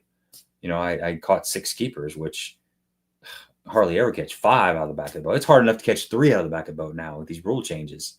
I was complaining about them moving it from 5 to 3, and I'm like, I can't even catch 3 now. But that first day of the regional, I actually caught 6, so I got to cull once, and I came in with like Yep. 10 pounds, and I thought, well, I knew Pickwick was fishing really, really tough. It always does in the fall. Tennessee River is notoriously tough in the fall, and I figured I'd be like top 30. Well, I was in 5th place. I'm like, holy cow, that's awesome. Yeah. Day 2, I go out. I drew Hunter Sells, NPFL pro. Great dude. He's live scoping. It's really slow. His fish have missed. He gave me a little opportunity to fish some shallow stuff, and I caught one that was like 3, I don't know, like 3.7 or something. It was close to 4 pounds. I thought I'd blown it. I thought I needed another 7, 8, 9, 10 pounds to stay in that top 10. Well, I get in, and after day 2, I'm in 5th place again, and they take the top 12 to day 3. So I'm kind of like blown away. I'm like, holy cow, I'm going to be able to fish day 3. It's just a dream to fish day 3, really, to be honest with Mm-hmm. you. I mean, the ultimate dream is to make the All-American, which is super hard. And they take 6 after day 3. They only take 6 boaters and 6 co-anglers, and I'm in 5th place. So I'm thinking in my head, I'm like, if I can catch 6 pounds, if I can weigh in 6 pounds, I think that's going to be enough to keep me in this top 6. Yeah. So You're aiming for 6, right? Yeah. yeah, I was just because I always have in my head, I always have a target weight. I think like a cut weight, a check weight, that kind of thing, and then Yep. the winning Yep. weight. I have like a bare minimum that I'd like to catch.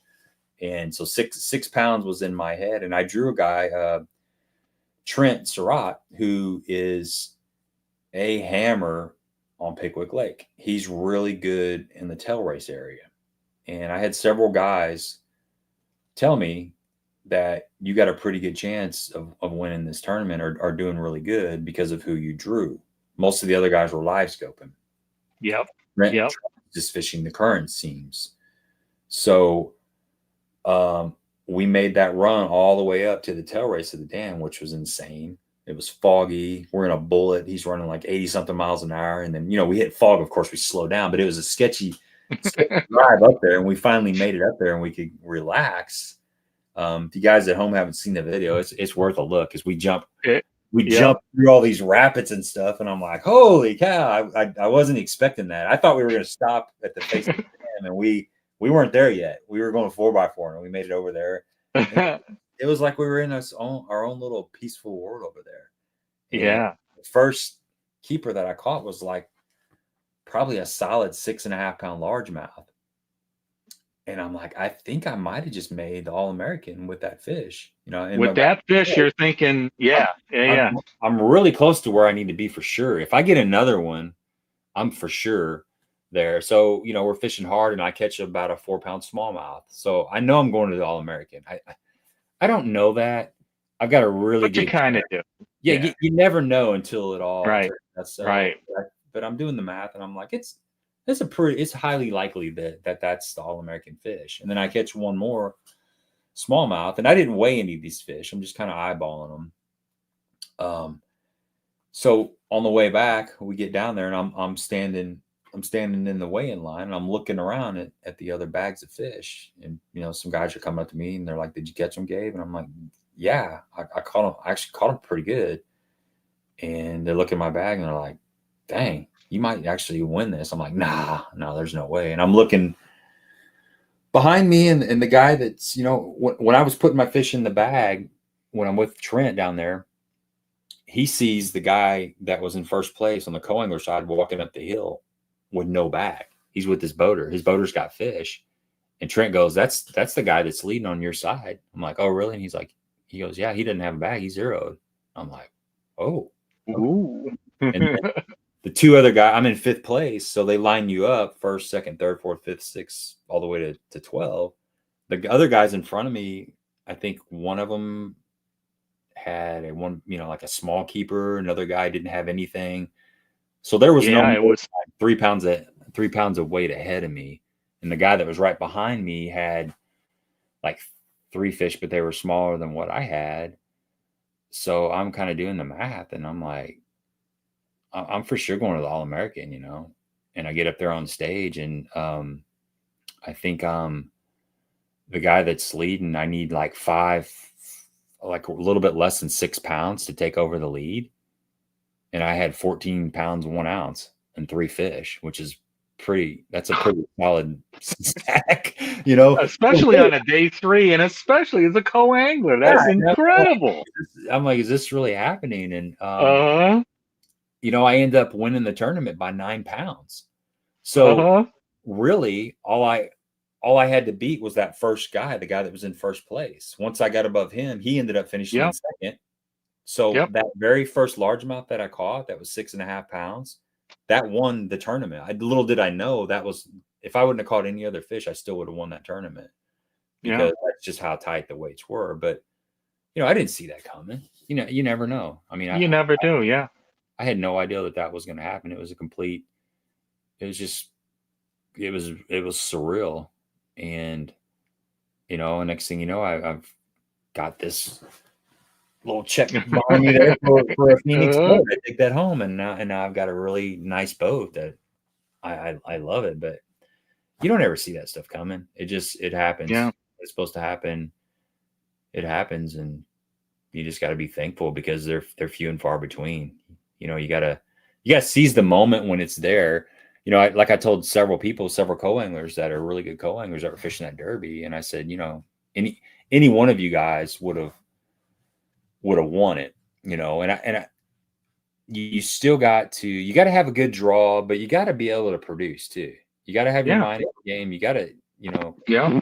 because you're in that boat with Trent doesn't mean you're going to catch those fish. I had to make some adjustments and I had to try some different things. But, I really think that, I think that I was blessed. I think God played an integral role in that win. I really do, because had I weighed in one more ounce or one less ounce, I wouldn't have been fishing with Trent.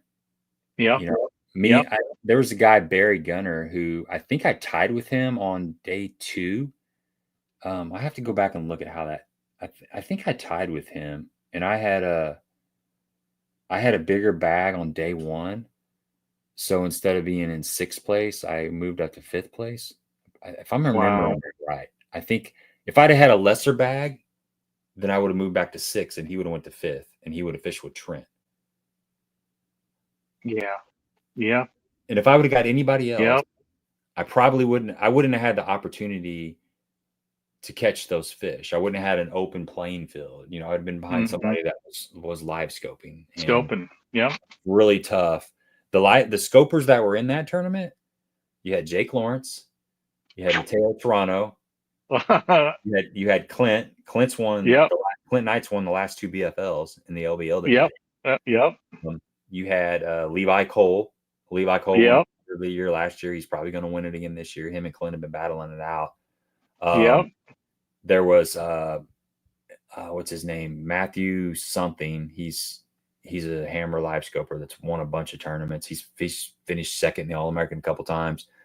So I would have very likely got in the boat with one of those guys, and it's really hard to catch fish behind them. So somebody was looking over me. I mean, for me to get that draw, it was just everything lined up perfectly, and it was meant to be. So, it's completely super well deserved, and everybody agrees. You're the hardest working man out there. Everyone was so happy to see it. Yeah, I appreciate that, man. I really do. I appreciate that. We root for the little guy, Yeah.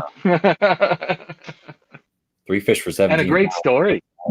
Yeah, it was. It's I've told this before. The only thing I screwed up on during that tournament was on the run back. I was I was thinking about what I was going to say when I walked across the stage, because everybody's walking across the stage regardless. And on day 3, the MC typically gives the anglers a little more time because there's only 12. And so I knew I was going to have some time behind the mic. And I get nervous on stage. I can do this. Okay. I can do videos. Okay. I can ramble on, talk about, go down rabbit holes and whatever. But when I get up on stage, there's something about, I don't know what it is. I've always had a little bit of stage fright. I played in bands, several different bands over the years, and I always kind of got a little bit of stage fright up there. But so anyway, I was thinking about what I was going to say when I went across stage, and I get up there. I thank my sponsors, I thank my boaters, but I forget to give a shout out to my wife and my kids. The speech on the way back to the weigh-in, that was a priority. That I had that worked in, what I was going to say, right? So I completely flaked on stage.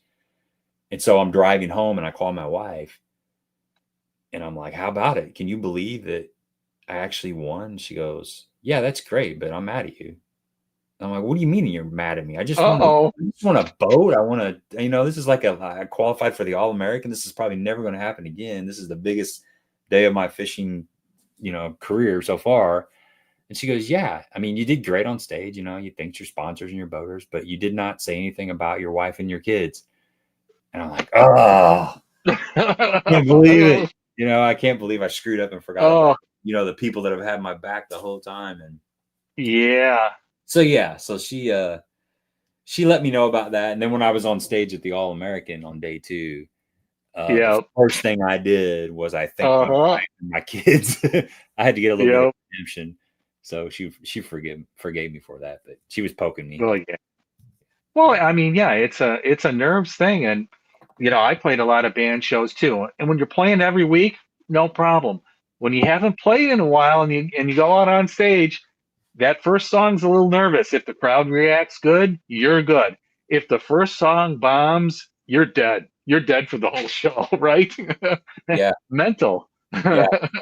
Oh, it is. And if you hit that, if you miss a note or something, you think Yep. everybody in the whole place is going to turn and like look right at you, but Yeah. most people don't even, unless you tweet 90% of really people bad. can't hear it, Yeah. right? Yeah. Yeah. You just make it till you fake it, or fake it till you make it kind of deal. You just keep on going with it. Yeah. Yeah, and But I pulled in, to the last Kentucky Lake tournament. I hopped into it. I'm like, hey, Brad's been going around. Brad's gotten 4 boxes. I'm like, hey, this is a fish for free, and I could do it. I really miss, Kentucky Lake, and I pulled on into the hotel parking lot, and I'm like, hey, Purple Phoenix. Oh, that looks kind of familiar. I wonder if that's it's a white pickup truck. Oh, that's probably, I ran into you next door. yeah, that was fun. That was fun taking the boat down to Kentucky Lake for 2 days prior and just getting out there on my own and figuring some stuff out, trying to put a pattern together. I enjoyed that. That was a lot of fun. Yeah. And that was your first time out on Kentucky Lake with the new boat, or no? Yeah, it was. Uh-huh. Yeah, I put in a Wow. pair. I I got down there a little bit later than I anticipated. And it's weird, like there's little quirks that come along with new boats. And apparently the Phoenix, it has a tendency, and maybe it's not just the Phoenix boat, but it has a tendency to get a vapor lock when you're trying to put fuel in the Oh, the tank. fuel. Yeah. Yeah. So I drove like 10 miles to the gas station here, and I tried to, it took me like 10 minutes to get a gallon of gas in there. I'm like, what the heck is going on? This is so strange. So I thought, well, I'll just drive it for a while and maybe it'll loosen everything up in there, and then I'll try it. I got to Murray, which is an hour and a half or so away, pulled in a gas station, same thing.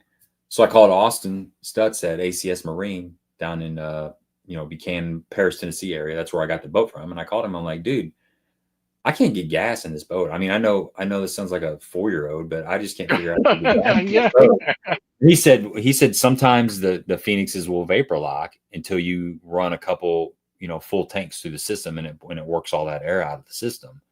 He said, try to turn the nozzle upside down. I said, dude, I've done everything except for stand on my head. I cannot get gas in this boat. He said, are you coming to this area? I said, yeah, I'm putting into Paris because my neighbor has a trailer down in Paris. So I was going to stay there at his trailer. He said, just swing by the shop and we'll go across the street to the gas station and we'll figure it out. He said, if we can't get it to fill up, we'll bring it in the shop and we'll get the air out of it, do whatever we have to do. So anyway, I show up at ACS. I talk to him for a little bit. He follows me over there. Sure enough, he comes out, turns a pump on, puts it upside down, fills the whole dang boat up. And I'm like, I swear it would not go in like that. I swear I turned it upside down. So I think what happened was I drove it around and hit enough bumps that it worked some of that air out. But it is a known deal to happen. But so I ended up getting on the lake about 3:00, and I fished for a couple hours that day, and then I got a full day. And the next day, man, it was fun. I figured out a pattern. That was one of them deals. Those docks. Yeah, that's one of them deals where, man, I wish I was fishing a boater that day. I think I actually could have. I think I could have caught some fish. I really felt like I could have weighed in a decent bag. You never know, but right. I felt good. And then I'm sure when the first tournament I do jump in as a boater, my practice is going to be like I won't even get a bite, and I'll go in there totally blind. That works. But you just got to go in with the mindset that, you know what, I'm going to zero, and this one will be behind me today, and anything more is an absolute bonus, right? Right. So, yeah, we'll see. Yeah, I actually had a mechanic say that to me because I got the Ranger, and first time I was running it, and I'm like, it got to half a tank, and it was like half a tank forever, and then I'm like coming into the dock one day, and it starts cutting out, and I had to do the old trolling motor on the trailer trick, and I get it up, and I'm just like, God, it's like it's like out of gas or something, and I open up the gas, and it just goes when I open up the cap, and then I click the ignition on, and it shows empty, and I'm like, oh my God, and I put gas in, and they said, oh, you never run a boat out of gas because you can get air in the line, and there's a few $100s over at the shop for them to go, blow out the line, get the air out of the lines. I'm like, oh God, really? No one told me that, huh? Yeah. I've never heard that before. And I'm like, oh, well, I thought I had gas, but I didn't. My buddy Joe, who I don't travel with, but we end up rooming together. He just bought a Phoenix, a 721 from ACS, and I was telling him about that when we got back to the hotel. And he's the guy that I was actually eating with when I ran into you there at the bar. By the way, if you ever stay at that hotel, do not get a room that's on the same side as that bar, because they were having It's loud. I know. I heard it. I think it was like, I don't know if it was like a grand opening thing, but they had a live DJ. The DJ was really good. I was listening to him, but it was that. But wow. Yeah. While we were trying to sleep at night until like 11 o'clock. I Yep. think if we would have had a room on the other side of the motel, Yeah. we would have been better off. But Right. man, just heads up, if you're going to Benton, Draftonville, Quality Inn, make sure you get a room that's not on the same side as the Bubba's Bar and Grill or whatever they call that, because Yeah. listening to house techno music until 11 in the morning, it's almost impossible to sleep. But back to where I was going with that, Joe. So Joe's got this. He just got a new Phoenix, and when I pulled up, and he showed me this little. There's a little port. It's like a pressure release thing where you stick an Allen wrench in it and you can twist the cap off, or you can at least vent it. And he showed that to me. I saw it. I didn't know what it was. On the regulator valve that's in the line. It's like a regulator valve. It's right next to where you put your gas in. There's another little thing right next to it, and he said it's a regulator valve of some sort, which I saw it, but I had no idea what it was.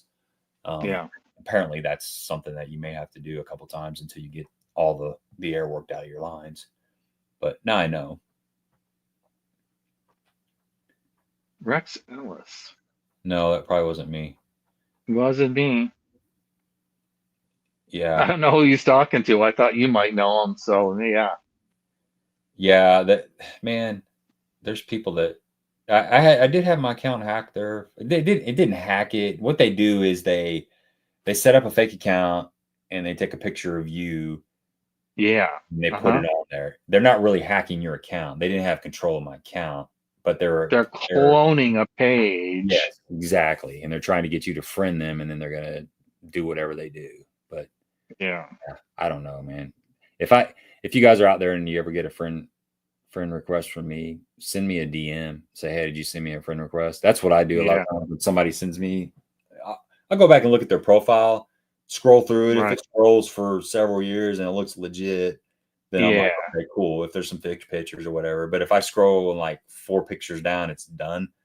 That's obviously somebody that's set up a fake account. And then I usually will send them a digital message and say, hey, did you send me a friend request? And they're like, no, a hacker. I'm like, okay, cool. Or a lot of times you're already friends with that person.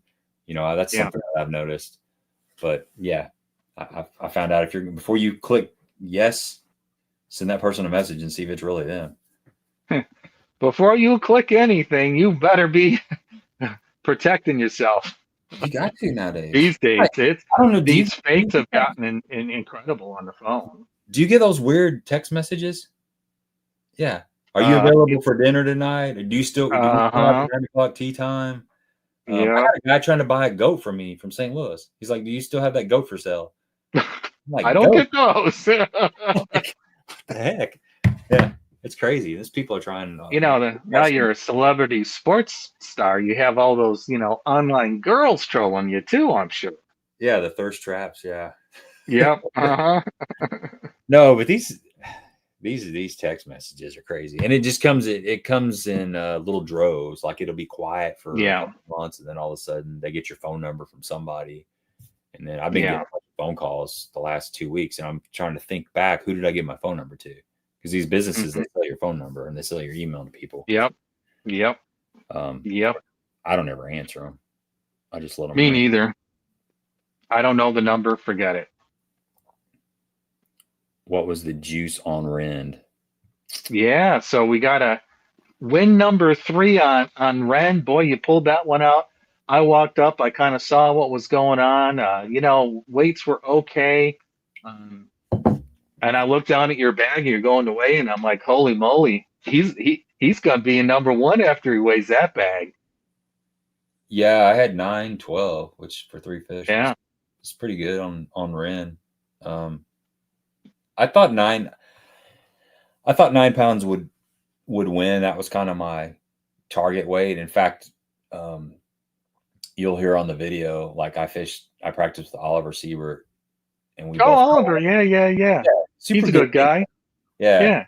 And we both thought like 16 would win on the boater and 9 would win on the Yeah. Cove. Um, the guy that I fished with in the tournament, Jeff, he thought the same. He thought 16 on the boater and 9 on the Cove. And yeah, I got the first keeper in the boat was it was just a line burner. And then man, I ended up catching, I think I caught 5 keepers for sure, maybe 6 keepers. I can't quite remember. I haven't actually reviewed the footage, but I I just think got you said you called 3 times. yeah, yeah, that sounds about right. 2 or 3 times, but I did call for sure, which is always cool. You always want to be calling, but I think I had the one keeper was the line burner, and then I caught a pretty good one. I think my second keeper was I think it might have been the biggest one that I weighed in, which was like a 3. It was like a 3 3/4, somewhere around that range. And then I caught another keeper that was a little bit bigger than my first keeper. So I had a limit. So I'm like, okay. I kind of started doing the math in my head. I figured I had, a pound and a quarter and then another pound and a half. So that got me, 2 3/4. And then I thought that biggest one I had was like 3.5. So I'm thinking 3, 4, 5, 6.5, somewhere around there. I don't, Yeah. I don't like to be too tight on my weights. Right. I usually lowball them a little bit. So I'm like, well, I'm really about, I'm about 3 pounds or so away from 9 pounds. I'm feel like I'm pretty, it seems to be doable. And then I catch another good one that's in that 3 something pound range. About what So time? Still pretty early? man, no, I think it was probably mid morning. Midday. Okay. Yeah, we Mid. started at what, 6, I think? Yep. Is that right? Yeah, so I had my first keeper within like 30 minutes, and then I had that second one that was the bigger one probably within the first couple hours. And then I'm thinking I caught that second 3 pounder. I'm guessing around 10 or 11, something like that, Yeah. you know. Um, but then I knew I had 6 in 2 for sure. Two that went 6, even if I'm being really conservative with it. And then I had another. I had to actually weigh those fish. So the first fish I caught was like a 1 pound 4, and then I culled it. I culled it out with a 111, I think. So then I'm thinking, okay, so I got 6 and 2, and then 7.5. Had 7.5 for sure. Probably had more than that. Probably had closer to 8, but I Yeah. like the low ball. That's just how I operate. So I'm like, okay, I need one more good fish. If I can catch a 3 pounder, I'm gonna be top 5 for sure. And sure enough, we were fishing. We fished behind people all day long. We're fishing bridges and rock, Oh just yeah. like Yep. that's kind of what you do there. And it's like Yep. you talk about timing. We talked about timing when we started this. It's all Yep. timing. We pull in this spot. The second keeper I caught, actually, now I'm thinking about it, Brendan McCord was fishing this bridge point.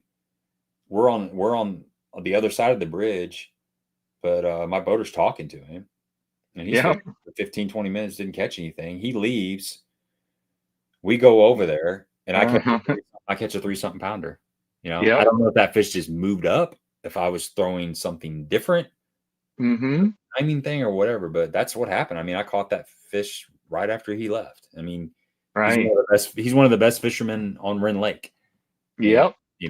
that fish didn't want his stuff. It for some reason I threw it in the right place, and I was holding my mouth right and grabbed my bait, whatever, however it happened.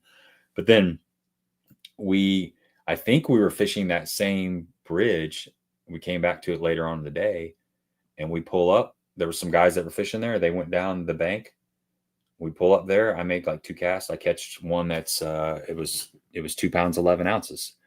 So I'm thinking, yeah. so then I'm thinking, okay, I got one that's 3.5. I got one that's 3, and then I got this one that's 2 and 11. That's 9 pounds. You know. Yeah, plus. Yeah. You know, I didn't weigh those 2 bigger ones, but I know I know I had 6.5 probably for sure. So I'm like, dude, I'm at 9 pounds. I got a really good chance of getting, you know, top 5. Yeah. And was like, you might win this thing.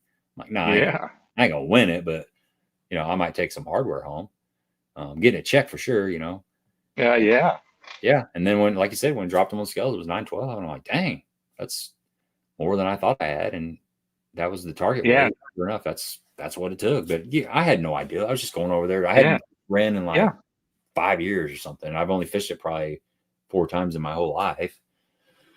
But you know, you just never know what happens. What can happen? Yeah. Oh yeah. I didn't lose any fish. You know, I Fish didn't clean. Yep. clean. That, you know, there's a bunch of tournaments where I've jumped off fish that would have got me top 5, if not win. I mean, there's more than I care to want to remember. But you know, anytime you fish clean, regardless of how you finish, you've done all you can do. You know. Yeah. Or make the right adjustments. So you know, were you fishing the same way as you did you know, in your practice day, or did you have to switch things up? Completely different. Yep. Mm-hmm.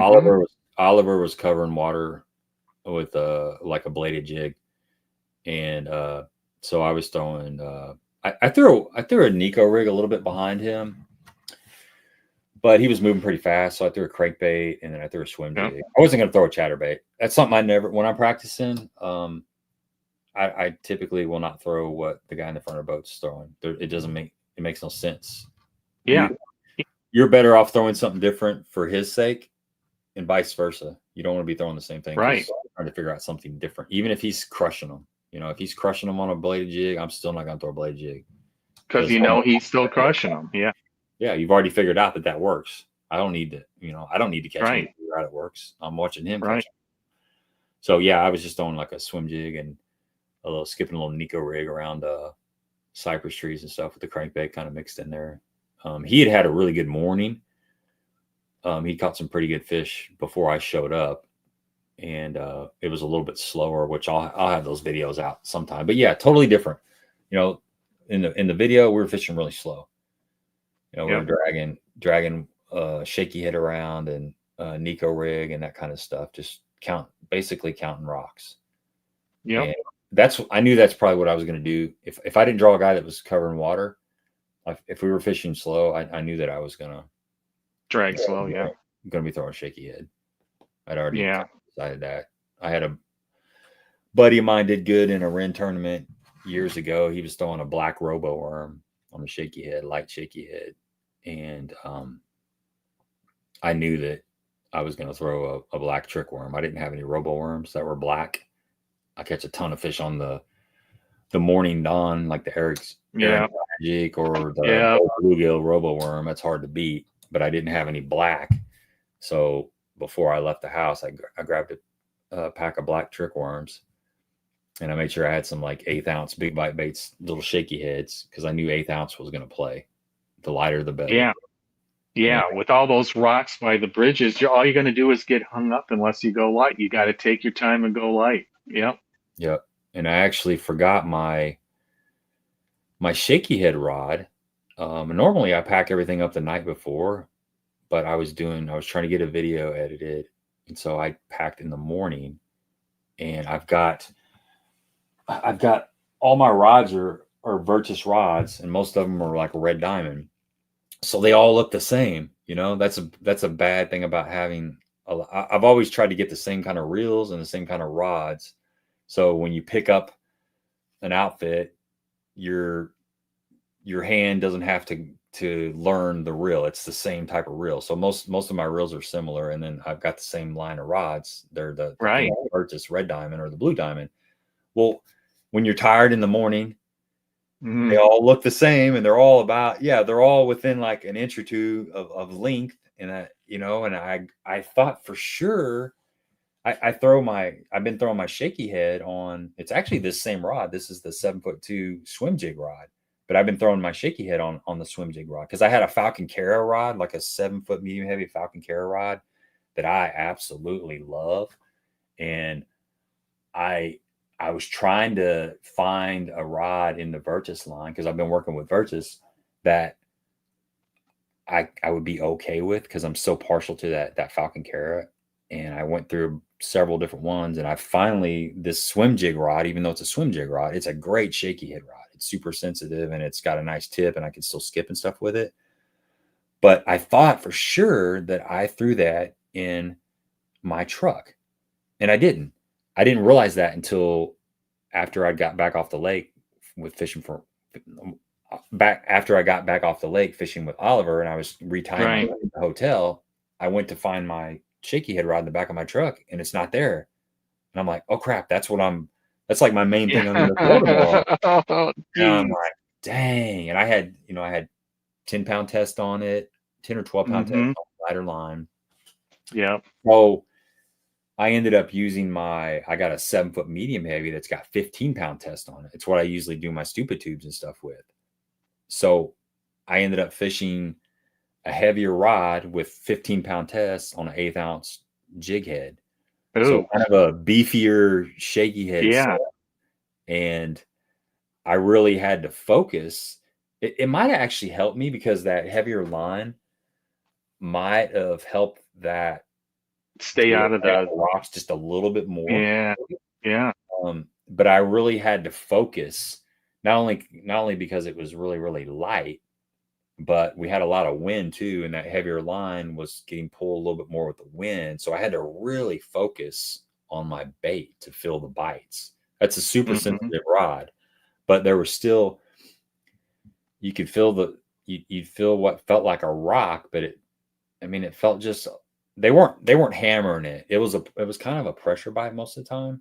So you're kind of like, I don't know if that's a rock or is that a fish? And you kind of pull down on it. It was just a little bit different than you set the hook, because these fish are pressured.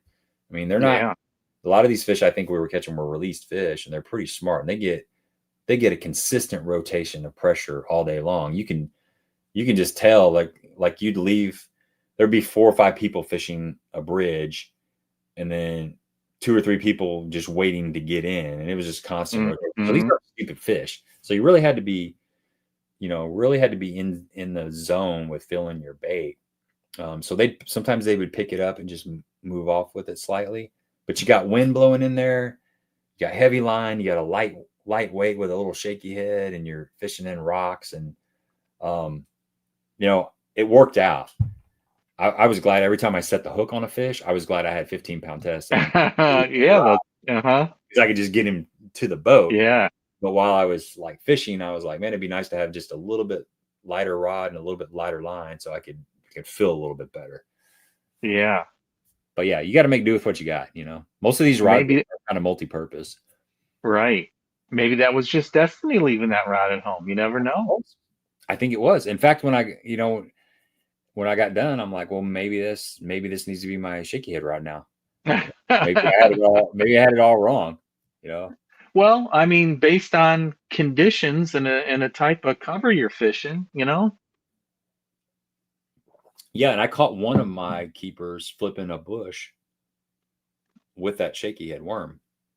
So that at that moment, I was glad that I had a little bit beefier rod and reel setup, to get that fish out of the bush. Because if I'd had a little softer rod, I mean, I probably still would have got it in, but you never know. It's nice to have a little bit of headroom where you can just pull the fish toward the boat and get him coming. But yeah, it worked out, man. I didn't see it coming. Super blessed to have went away. And I'm like a lot of people. I just kind of entered it because my family was in Europe. They went with my daughter's Spanish class. They had like a once in a lifetime opportunity to go over there. They were out of town. It was my long weekend. I had Friday, Saturday, Sunday off. And then they were giving away a free reel with that 4th BFL. So I was like, I really don't have anything going on. It was either pull my boat down to Kentucky Lake and practice at Kentucky Lake, or go fish Wren, just jump in a boat randomly. And if I stink it up, well, at least I get another reel, and that's Yeah. kind of my mindset. Next thing you know, I end up doing better than I thought. I got the free reel and check and some hardware. So life is good. Life is good, isn't it? Hey, you're out doing what you want to do. It doesn't get any better than that. Everything else is a perk. That's right. That's right. Let's see. Big fan of you as a fledgling co. 2 questions. Are you vying for the Illini Regional now? And will you fish the lake as the LOZ Super Tournament? Yeah, Ozarks, I think he means. Yeah. Uh-huh. Like, he must be a military guy or something. Yeah, like we kind of talked about this earlier about the Illini Regional. I've only fished one of the 4 tournaments so far. I am going to be fishing the Super Tournament, which is on Kentucky Lake. So that'll be 2 in the Illini division. Still have to catch a fish, of course, but I don't know how that's going to play out. But if I'm eligible to fish the Illini Regional, I will probably go do it just for the experience. And then it's funny you brought the Lake of the Ozarks Super Tournament up. I'm kind of thinking about it. I haven't fished any in the Ozark division this year. It'd be a complete jackpot tournament, but I'd be kind of going down there just to fish the Lake of the Ozarks because I haven't been there in a while, but also to have some different content, some different lake content. I've got, Wren and then a lot of LBL, a lot of Kentucky Lake stuff. And I haven't had like the Table Rock or Truman or Lake of the Ozarks, which is normally in the rotation. So I'm thinking about going down there just to get some content and, who knows? You never know what can happen. So yeah, I was thinking the same thing. I was blocked out on a family event that weekend. In fact, I just got a call last weekend saying, you know what? I don't think we can make that weekend. Is it okay? And I'm like, yeah, I can find some other plans. I did hop in a Table Rock earlier. That was pretty cool. And, we're talking about the boater thing. My boater was working a tube, and I'm like, he's working a tube a little bit different than anyone I've seen. I just sat there and watched him for a while. Talking about picking up little things, subtle different ways people fish a jig or spinner baits or work a trick worm or a shaky head. Everyone's a little bit different, and it's just like, wait a second. There's something to this here. He's catching them and I'm not. He's doing something different. Yeah, I fished with. Speaking of Lake of the Ozarks, I drew Roger Fitzpatrick. It was funny. I drew him in back-to-back tournaments. I drew him at Lake of the Ozarks, and then the next tournament was on Truman, and I drew him again. The same year? Yeah, the very next tournament, I drew him twice in a row. And for those of you that are on here, that it's funny that Linko said he is a military guy. I knew it, man. I knew it. Yep. Back-to-back tournaments. And for those of you that don't know, Fitzpatrick, he's an absolute legend. He's fished like 6 or 7 All-Americans, and he's always a threat to win. So I was super stoked to be in the boat with somebody that I looked up to. And I learned, what's up, Clint? I learned about the way he fishes his jig. First of all, he's excellent at sliding his jig into those dark places. That's one thing when you fish the Lake of the Ozarks division. I don't know if you're a guy that can really skip and pitch really good. Yeah, it's eye-opening. That underhand, I saw you do it at Kentucky Lake, and I'm like, that's a technique. A couple years ago, I worked on really hard to get and got okay on it and didn't do it. I can't do it because I'm out of practice. I'm like, I got to get good on that because it's so deadly, right? Yeah. I mean, that's the necessity at Lake of the Ozarks. But you think that you're okay at skipping, and then you draw somebody, or you fish in the boat with somebody like Dion Hibden or somebody that can really. My buddy Mike Marfield that I fish with a lot. He's in some of my he's really good at putting them way back in there. But you think you're good until you draw somebody. Clint's good at shaking that minnow. I think I'm pretty decent at live scope and catches a fish in the minnow. But if I get in the boat with Clint, I'm sure I'm going to learn a couple things. But I've got in a boat with Fitzpatrick, and he's putting his jig in there really good. But I noticed when he let his ball to the bottom, he would pop it like this. Shook it a little bit. Yeah. And that's something I never really did. I'd hit it a couple times and I kind of drag it a little bit. Hit it a couple times and kind of drag it. He pop it like 4 or 5 times, hold it, pop it about 4 or 5 times, and reel it in, and then send it in there again. So I was watching that, and I got to thinking about what's that jig doing on the bottom. Why is that person doing that? Obviously, they're doing it because they've had years of knowledge and years of success doing it that way. They're not doing it because it doesn't work. So that you need to be paying attention when somebody is that caliber of fisherman, had that much success. They're doing that because they've learned over the past 20 years that that's the best way to fish a jig in that scenario. But if you think about that jig just sitting on the bottom and you're popping it, that skirt is flaring. It's giving it, and then when it lands, it's collapsing. You're getting a secondary action over and over. And the trailers, the dirt. There's a lot going on just on those little short twitches. And so from that day forward, I fish my jig a little bit more like that. Or that's another way that I fish my jig. I still do the way that I've done it over the years, but I also incorporate a lot more little short hops, and it works. I mean, it really, I've got more fish just from that one day that I fished with Roger. So yeah, those people that are good at a technique, if you're just watching, they're teaching you some stuff. They may not actually tell you that, but if you just visually pay attention to what's going on, you can pick up on because you can.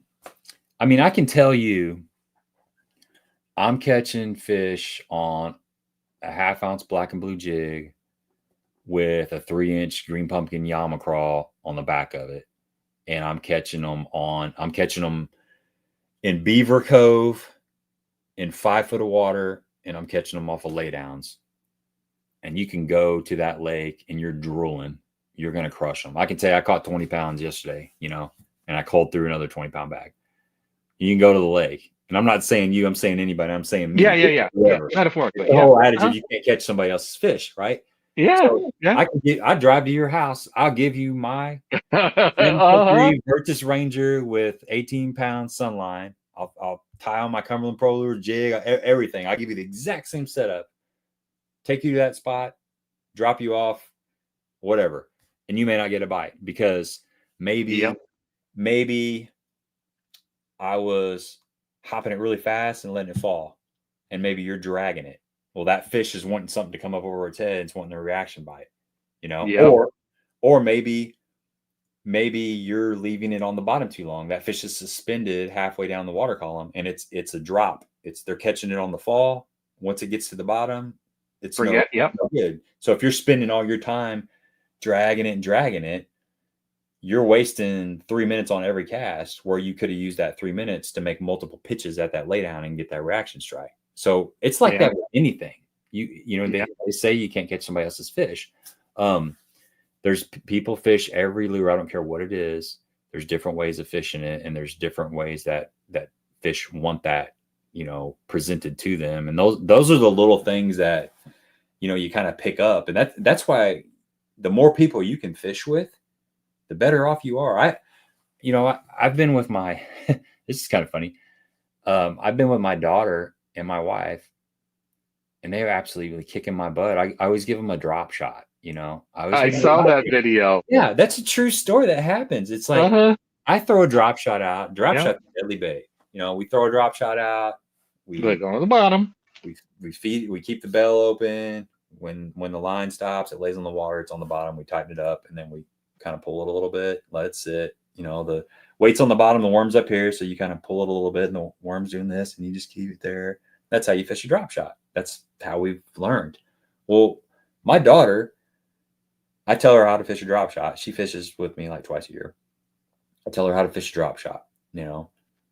She's fishing. Next thing you know, she catches a fish. I don't really see what she's doing. Well, next thing you know, she catches another fish. She catches another fish. I'm not getting jack up here. I'm throwing a shaky head or something finessey, but she's catching fish behind me.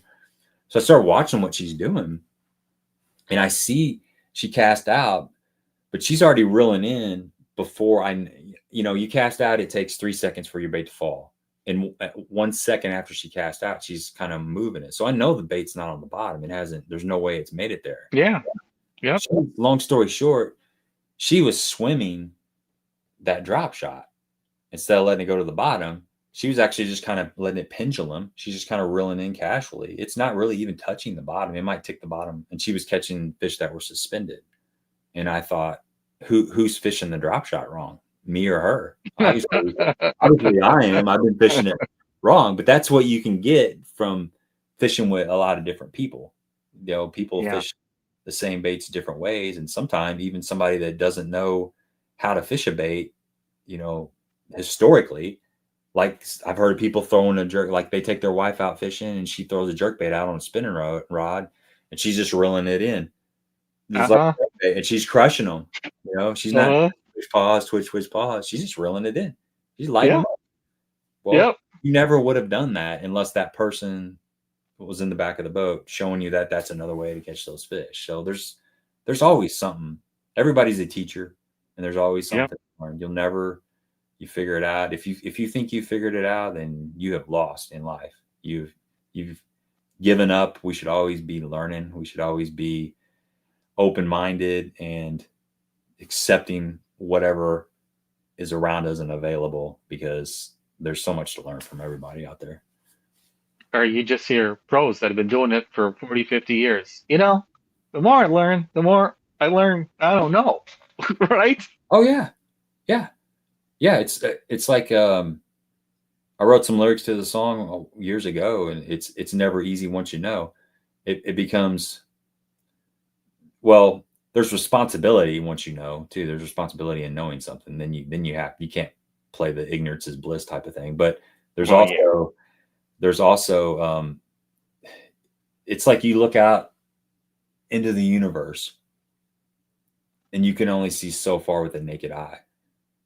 Okay. So you're like, okay, if I can learn something about everything that I see, then I've learned it all.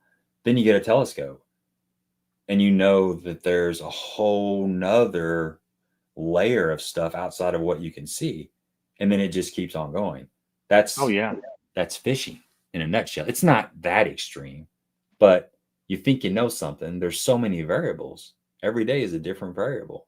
There's so many different scenarios, and you know, we're always learning. Music's the same way. I think fishing's more unique than a lot of sports because we're chasing an animal, and it just does what it does every day. You know, it's not. You know, you can in baseball or whatever sport, you can learn the mechanics. You can master certain mechanics of whatever it is, and then it just becomes a strength and endurance and just repetition. You just become a machine. Now, fishing's different than that. You can get your casting down. You can have a really good skip. That's important, but there's just variables. Every day is different. So I think that's what excites most of us about fishing is there's still a mystery. Every time you go, it's still a mystery. Your chances of landing on the lake with the exact same conditions, you know, it's very rare that it happens exactly the same every time, especially if you only go like once a week or something. If you're somebody that's out there maybe 5 or 6 days a week for years at a time, you're gonna encounter the same similar scenarios over and over. But if we just go 10, 12 times a year, chances are you're not going to fish those same conditions, at least in that same year. It's a mystery every time. It's fun. It's exciting. It's going to be, not only is it going to be different every time, you go over here, it's going to fish different than over there, and it's a different time. Yeah. It's a different condition, even in the same day. Right. You know? And then when you got it figured out, you go to a different lake, and it's like, then you start over. It's just, you can't master it, man. It's fun. I think that's what keeps us coming back, you know? It's a mystery. And we're talking about the techniques of the retrieves here. I think Matt Steffen always had some good stuff about, okay, 3 retrieves with a crankbait or whatever. His little niche for a while there was really, oh, wow, you know, I only fished it 1 of those 3 ways, or I've only done it 2 of the 5 ways he just showed me. And the pendulum thing was, you know, one with like a swim bait or something he's done a lot of. Yep. I caught one of the keepers I caught in the All-American. That's how I caught it on a swim bait off of a dock, and it was such a tight area. I was so close to the dock that I was trying to keep it in the strike zone as long as possible. So if I started rolling it, I was pulling it away from the fish. But if you just throw it out and tight line it, it's coming towards you, but it's not coming towards you at a complete horizontal line of travel. It's coming at an angle. So therefore, you're spending a little bit more time in the strike zone when it's doing this versus if it's doing this. So I was trying to milk an extra 2 seconds out of that cast, and I ended up getting some bites doing that. But I think if I would have reeled it in, I would have been out of the strike zone a second or two quicker. And you never know. Sometimes that's everything, just an extra second or two. You know, you see that on live scope, you know, when you pull in a fish, you cast out at 80, the fish is at 45, and you know, you make that cast, you reel it in. Let's say you just throw it right on top of the fish, 40 foot, 40 foot, 40 foot. You're shaking it, he starts coming at it. You're shaking it, you know, you're trying to get him to commit. Next thing you know, you're at 20 feet. Next thing you know, you're at 10, and he sees the boat and he peels off. Well, if you would have had just another second or two to mess with that fish, you might have caught that fish. So that's another, you know, variable in fishing. I really think that if I would have, instead of pendulum that swim bait, if I would have reeled in straight, that would have been a second or two less in that strike zone. Maybe I would have caught that fish. I don't know. Can't really tell. But no, it's just little things like that maybe we don't think about, but sometimes they make all the difference. I always think about, used to catch a random fish before we had forward facing sonar. You get a bird's nest or some just sitting on the bottom. Yeah, it's sitting on the bottom, you know, and it's just dead sticking, or a crankbait floating on the surface with a bird's nest, right? Yeah. Or you got let's just say you got like or we were talking about a drop shot. Let's say you got a jig or something, and you're like, your line's kind of loose, and you just fire it out in the middle of the cove, and you just want to get your line tight, you know.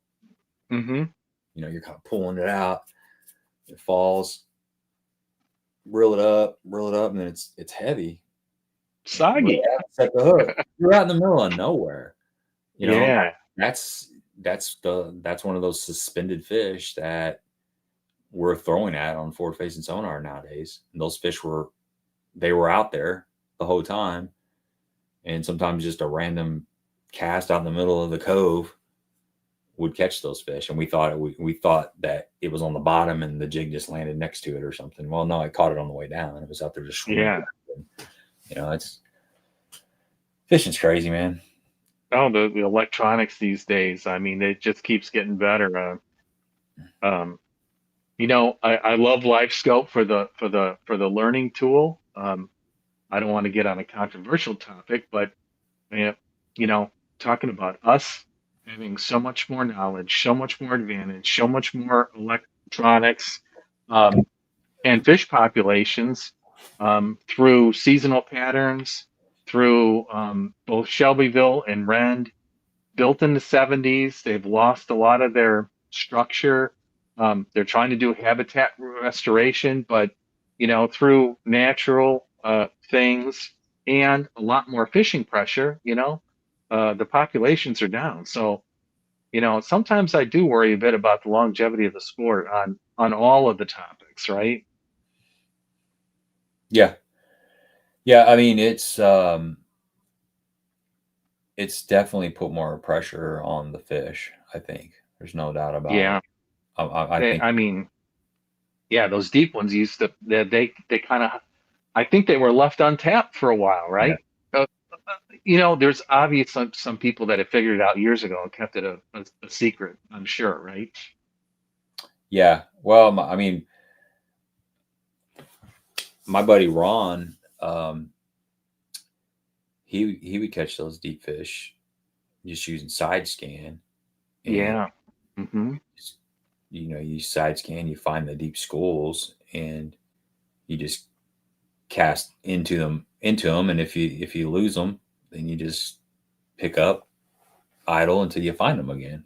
Yep. We don't have to do that now because we can track them a little bit better. But yeah, there's people been doing it. Just each generation of electronics makes you more efficient.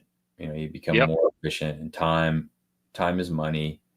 That's what these guys like Clint and Levi and Jake and all them Tennessee River Hammers are so good at. Oh, they're masters. They're efficient. They're very efficient Yeah. with their time. You know, they spend a lot of time idling. You know, they spend hours and hours and days idling, and they're marking specific pieces of cover. And so when it's go time, they have a milk run, and they know what they're looking for. They don't get sidetracked. They stay completely focused, and they're always casting at a fish 100% of the time. Where if you're not looking at them, your bait may only be going in front of a fish 5% of the time. So it's no different than somebody that's like a Greg Hackney that's a master at flipping, and him going down a row of laydowns and strategically putting his bait in all the best locations as fast as he possibly can. That's a similar analogy to what these really good live scopers are doing. They're covering water, making a few casts at a stump, and then they're moving and making a few casts at the stump. Where a lot of us traditionally, we would just continue to go down the bank until we found, you know, a piece of cover and fish it. We're always trying to, there's the juice, and then we fish away from the juice until we get to another section of the juice, where the people that are really good fish the juice. They pull up the trolling motor, they get up on pad, and they go to the next juice. Go into the next. They don't fish in between the juice. You know, they're just staying focused on the good stuff. And by doing that, you're putting the odds in your favor by putting your bait in the best locations as many times as you can throughout an 8-hour period. And the results are undeniable. That's why these guys are so good at what they're doing. And it's always been like that. It's always been the people that work the hardest get the best results. That's why.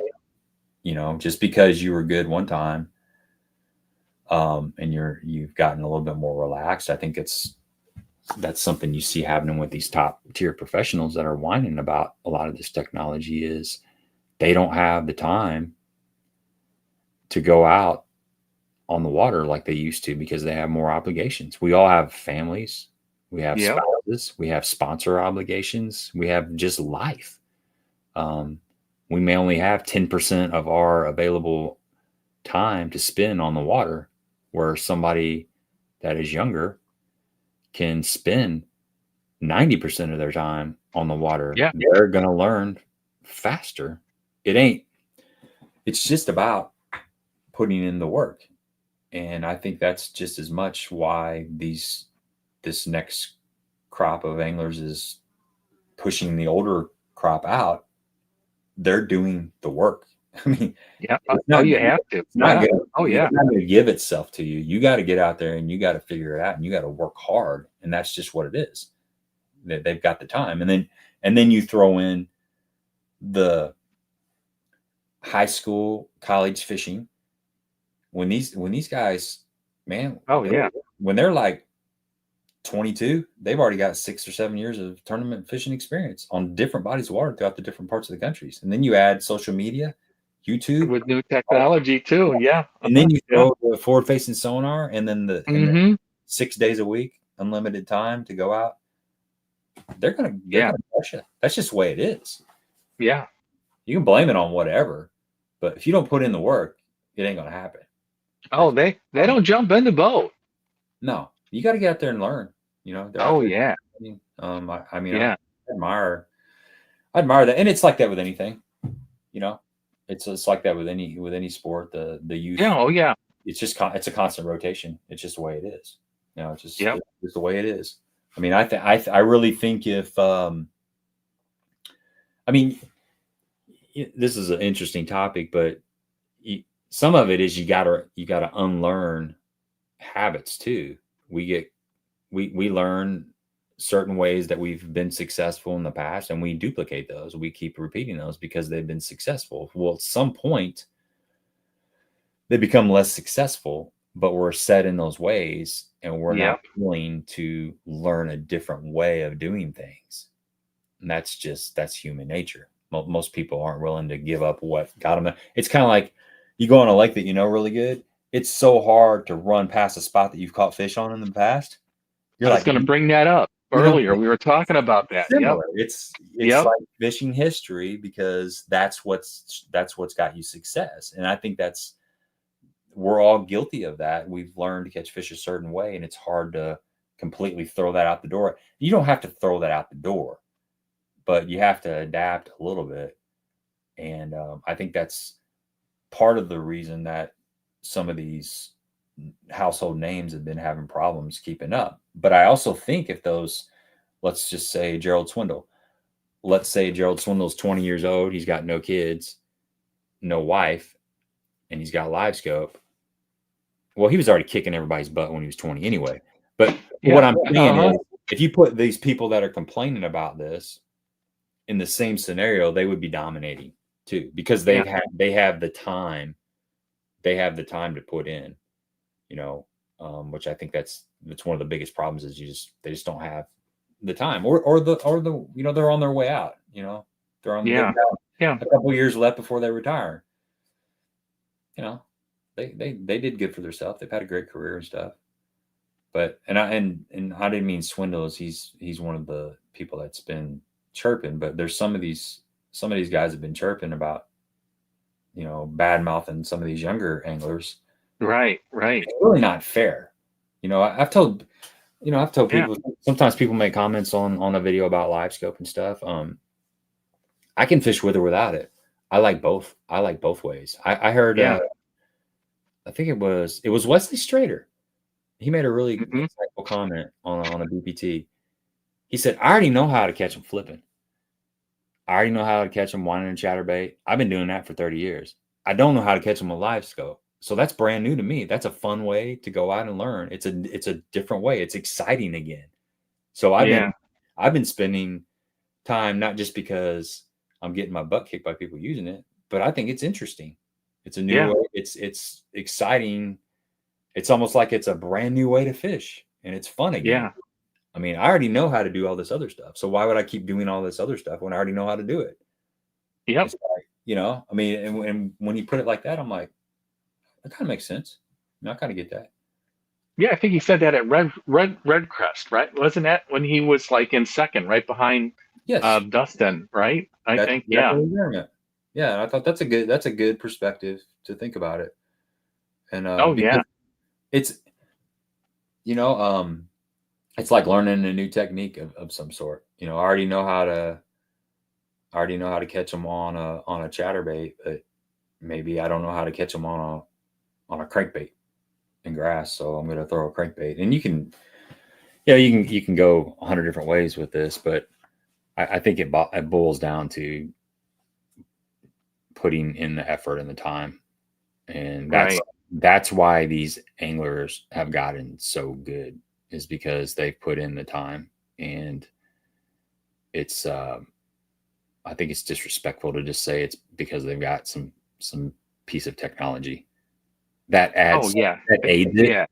But if that was all it was, then everybody would be winning, right? It's not. That's not all it is. It's much more than that. Yeah. My original foray into that was kind of back on conservation. I've just kind of been thinking of some of the kind of conservation a little bit more. MLF in the BPTs is catch, photo, release. The kayaks have been doing that. I just fished a Mark Fisher Outdoors virtual bass tournament. He had 20 guys. Just take pictures, put your boat number on. He gives you at the beginning of the tournament. And there's a little talk about that for even BFLs, to help out with the fish populations. Have you thought about that or talked about it with some guys on your channel about, we've got 2 independent guys on the boat already. Why not just do, something like that there? Maybe it's a weigh in, maybe it's a length thing. Just a thought. The catch, weigh, and release. Yeah. Yeah, I saw that. Like MLF was talking about when they partnered with Bubba, but I think that was just so you could live stream your catch, and so they would have like Yeah. a fast track type of deal. Yeah. But there is there's the opportunity to go that way. I mean, as a the conservation aspect of it, yeah, it's the best possible scenario for a fish. I mean, that's why Yeah. we went from 5 fish to 3 fish The in the three. Yeah. side is for that. And then also, like the last two tournaments in the LBL division, it's been 3 fish with a boater as well. Yeah. Because of the heat. Yeah. Yeah.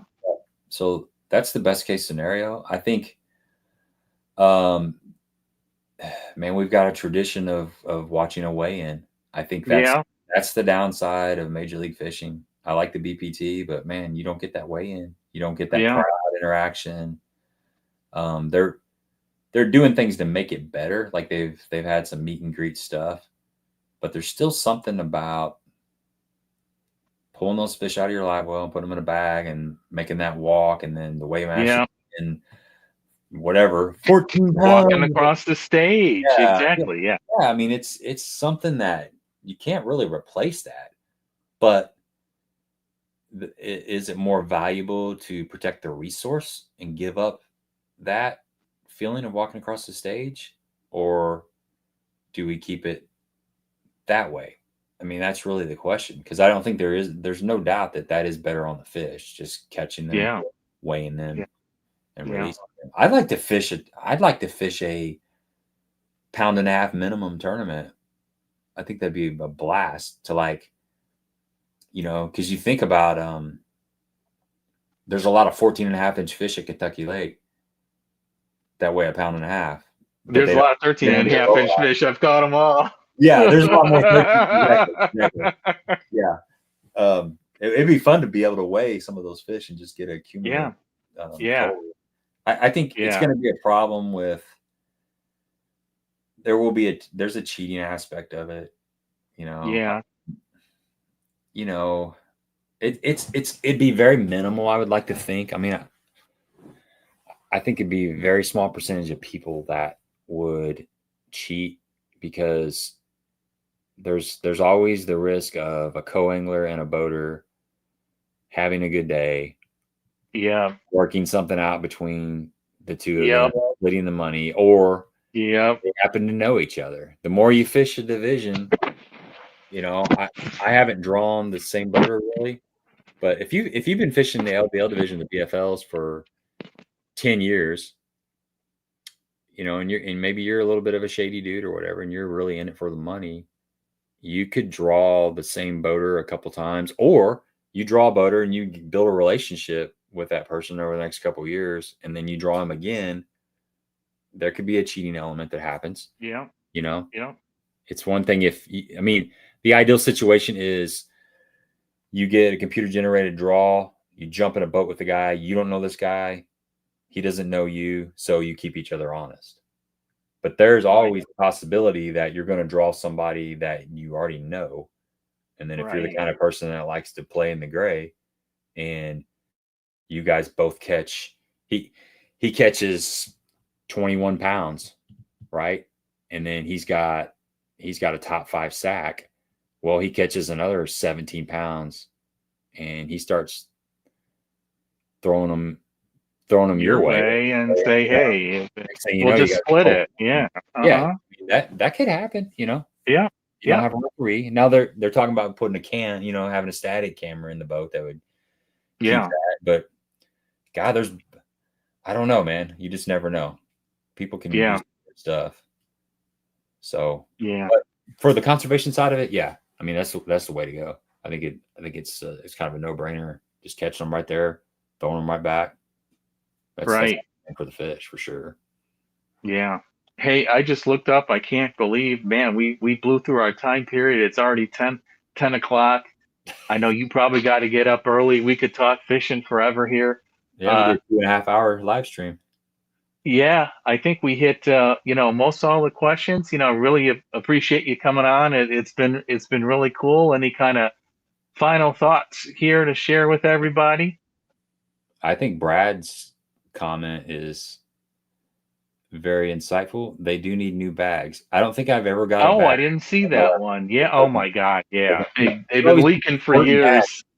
It's always squirting out of the side. It's like, Uh, can we get a new bag? I mean, come on. they No, aren't that expensive. I yeah, understand why they limit it to like 30 bags so the fish aren't sitting around too that's a good long, but idea. when people pull in the live wells, they're not pumping anyways if they're sitting up there, and if they're sitting in a boat, they're not pumping them. So, that's they'd be better in the coolant tanks. But I get it. How many people can beat the coolant tanks? And another reason for staggering what they got there. But yeah, that's a good point, Brad. Yeah, Brad's in the top 10 in Atlanta. I don't know where he sits in Kentucky Lake. It's sad you're sitting here number 8 here, and you just got those conflicts. But that's life. Balance between work, play, and family. You made Yeah, the I right can't make the decision. regional. I can't make the regional anyway. So even though I will zero in this super tournament, I'm in 8th. I'll still make the regional because I won't drop below 60 most likely. But Right. I won't be able to fish the regional because my sister's getting married on that date. So yeah, it's not meant to be. It's just the way it is. Yeah. Yeah. But yeah, no, I've thanks for having me on here. We had a lot of good conversations, man. It's fun to go down and just keep it organic, and Yeah. whatever pops up, we just go sideways with it for a little while Yeah. and circle back around and go on to the next subject. It's kind of my favorite kind of conversations, just freestyle and organic. But it's been great being on here. Good luck, Brad. I mean, you're gonna make the regional too, so that's Oh exciting. yeah. Yeah. Where are you He, at in the points? Are he's you a hammer. right there? Oh me, I haven't caught a keeper fishing in Illini this year. Yeah. I've got participation points, and after the third tournament, I was 62 out of 60. Now I'm like 80th. Um, not everyone has fished them all or paid for them all, and they probably, we're worried about the Illini division and Indiana division. We're way down. We're like 60 people a tournament.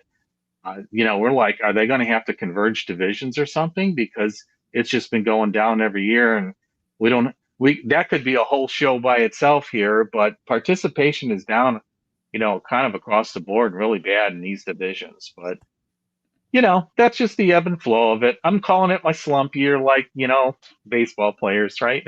Well, you're fishing the super tournament though, right? Oh yeah, oh yeah, Look, you just got to catch one fish, dude. You catch yeah. you catch that the super tournament is 350 the points. Yeah, yes, it's like the golden bar, the golden coin inside of the Willy Wonka chocolate bar. yeah, yeah, You just got to weigh in one fish and you can pass like so many yeah, people. So yeah. yeah, you're And just a one lot of fish people away from don't fish it either. yeah, you're right there. You're still well within striking distance. So you got to snatch you up a 15.5 incher Yep, and you'll be good to go. yep, yep. All right. I'm planning on it. I got Jerry Hall lined up. We're going to do practice fishing here, get some video too. My buddy Jerry. Yeah, I'll see you down there probably. Oh yeah, for sure, for sure. I'll And try. yeah, even Ozarks. I'm like, oh, I forgot to ask my wife on that one if I can really jump in that one, but we'll see. Yeah, that'd be fun. It's only what, two and a And half it'll hour be drive for practice. you? Yeah, it's just 2.5. I mean, Yeah, no problem. yeah. It's 4 for me, but that's not Yeah. terrible. And we are you fishing the final Toyota on there too? Nah, I'm not gonna do that one. No. Okay. Nah, I can't. I'm like, go This ahead. day, it's like days off of work. I just Oh don't. yeah. Yeah, I'm like totally out on vacation pretty much. I've got everything accounted for. I run out of days. Yeah. When I'm retired, look out. I'm gonna be fishing Well, everything. well, yeah. What I did this year is I'm 60, but I cut down to 30 hours to keep my health insurance, so I get like every Friday off. So that really has helped because those Toyotas. I mean, the Kentucky Lake one burned that whole week almost, really, right? Yes. Because it Yeah. was middle of the week. I'm Yep. like, what are they doing here? I know. Yeah, you're Well, they got a exactly right. conflict. Yeah, You can burn through yeah, some. You can burn through some vacation time. Just 2 days here, 2 days there. Next thing you know, you're like, geez, I'm like almost out of vacation time. So I don't know. You can only fish so much. I yeah. always at the beginning of the year, I like got all these huge grandiose plans of all these, I want to fish the Ozark division, the LBL division, some of the Line some of the Toyota, and then I get them all out, and then I'm like, wait a minute, that's like 3 years worth of vacation time. I can't, Yeah. I can't do all that. Yeah. I got a downside. Yeah. Kind Yeah. of a reality check. It's like my eyeball Yeah. is bigger than my stomach or whatever they say. Yep. Always. Always. Yeah. Well, thanks so much for coming on. It's been awesome. We'll have to do it again sometime, and Sure. look forward to seeing your live streams. Back on the show here. You get some awesome guests and awesome conversations. I appreciate that. Yeah, we'll kick that up here in a couple of weeks. I got some pretty good folks lined up. It's just like I said, I just gotta start doing it again. Yeah, I was kind of figuring maybe, he probably just takes summers off because, so many people are on vacation here and there and going. And even I don't do every week because stuff has come up or 4th of July weekend. You need a little bit of a break. Yeah, that's kind of what it is. I just got a little bit. It's one more thing that basically it was a bunch of different reasons for doing it. It was Right. energetic that Warrior William tournament, Jay, that very last comment down at Lake of the Ozarks. That's a good one. I don't know if you've ever thought about Yeah. If you ever want to fish a benefit tournament, that's a really fun one to get into. It's real affordable. It's a good cause, and man, they have The dinner the raffles that they give away and the wrap. Yeah, I saw your video of that too. There is so much stuff. It's like all these little baskets of just heaping baskets of stuff.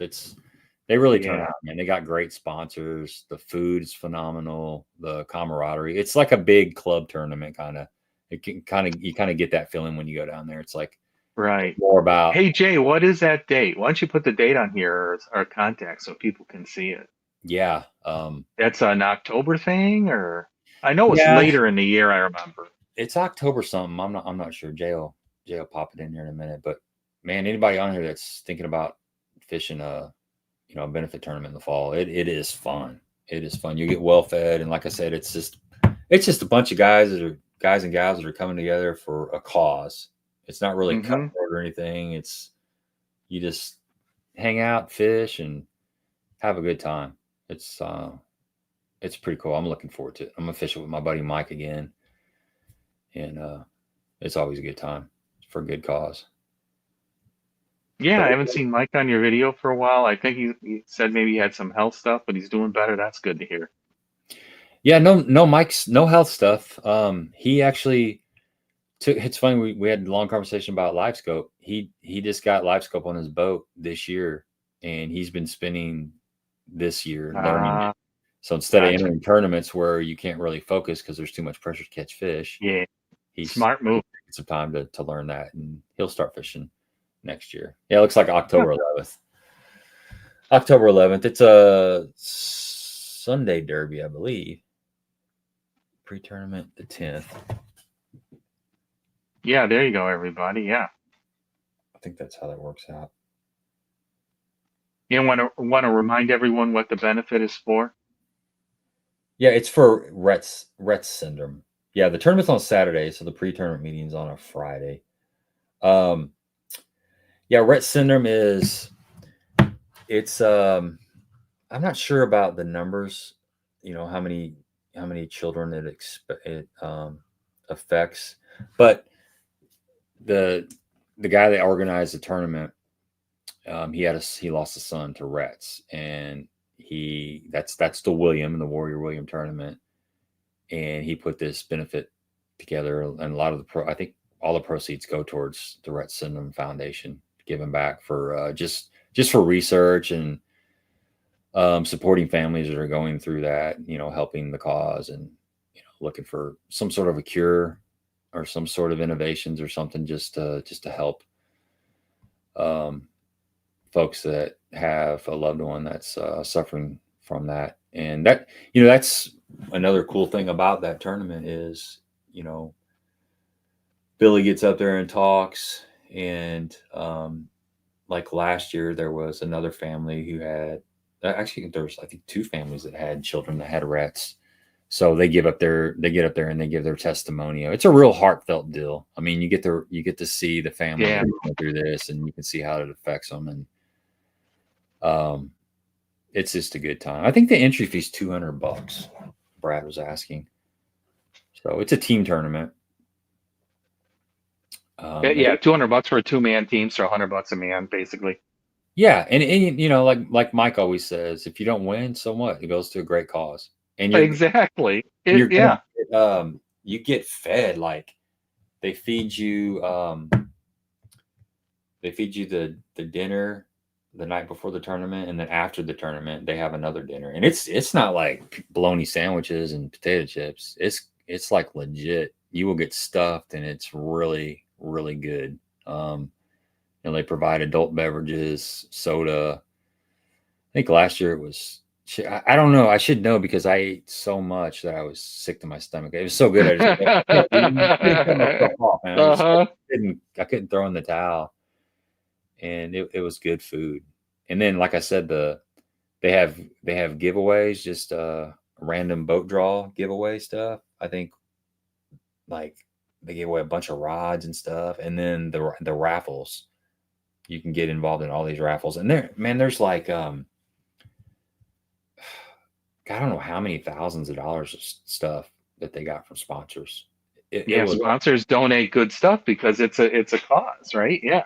It wasn't like a pack of Eagle Claw treble hooks and some Cajun red. It was like $250, $300 baskets of stuff, and you're like, God, that's a good stuff. Swim bait, glide baits, and bourbon whiskey, and just all over the board. It was just a bunch of really really good stuff.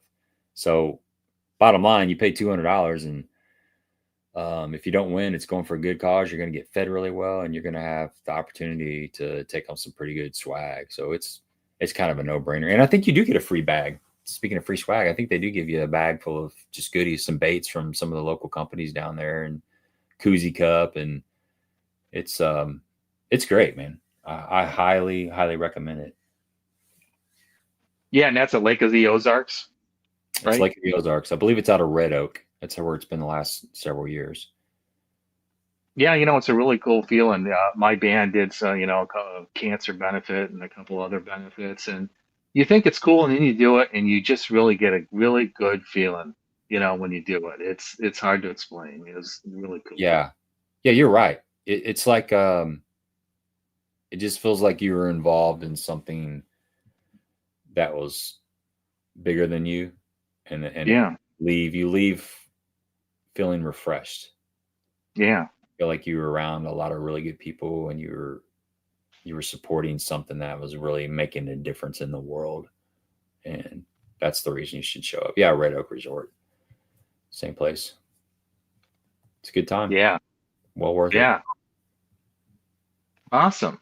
Well, that's a good way to finish up the show here. Everyone hop on board, find a team member. I'm sure that you can just Google it and, find the registration information and all that. Yeah, well, just Google Warrior William. Yeah. There's all kinds of stuff on there. And then, my channel's, probably mostly co-anglers. I mean, if you don't have a teammate, is there guys looking for teammate or any kind of, matchup system or anything like that for guys who are willing to, go out there and fish, or people that have done singles or anything? Yeah, that I don't know. I'm not sure if there is anybody that's looking for something, but I'm sure Jay Beffa is involved. He's on the board somehow, involved in this tournament. So if you can if you're out there and you look and you need a partner to fish with, get a hold of Jay. Jay's a good dude, man. He'll do his best to try to help you find somebody. So that would be my recommendation. Just get a hold of Jay if you want to fish it and you don't have somebody to fish it with. There's probably somebody out there that's looking for somebody to fish it. Never know. Yeah, get some more participation. You know what I mean? A new idea coming out of the show to help the benefit, right? That's right. Yeah, one of the raffles is to fish with Michael Harlan. Should be a great day. Wow, yeah. Wow, yeah. Hey, Tin Horse Monty, a free day with Tin Horse Monty on his new boat. That could be a prize too. You're right. That's something. Yeah. Yeah. You need to do something like that. Just Yeah. just to throw that out there. Jay will probably hit Yeah. us up whenever we get off the show for that. Yeah. Sorry. Just came to me. Yeah.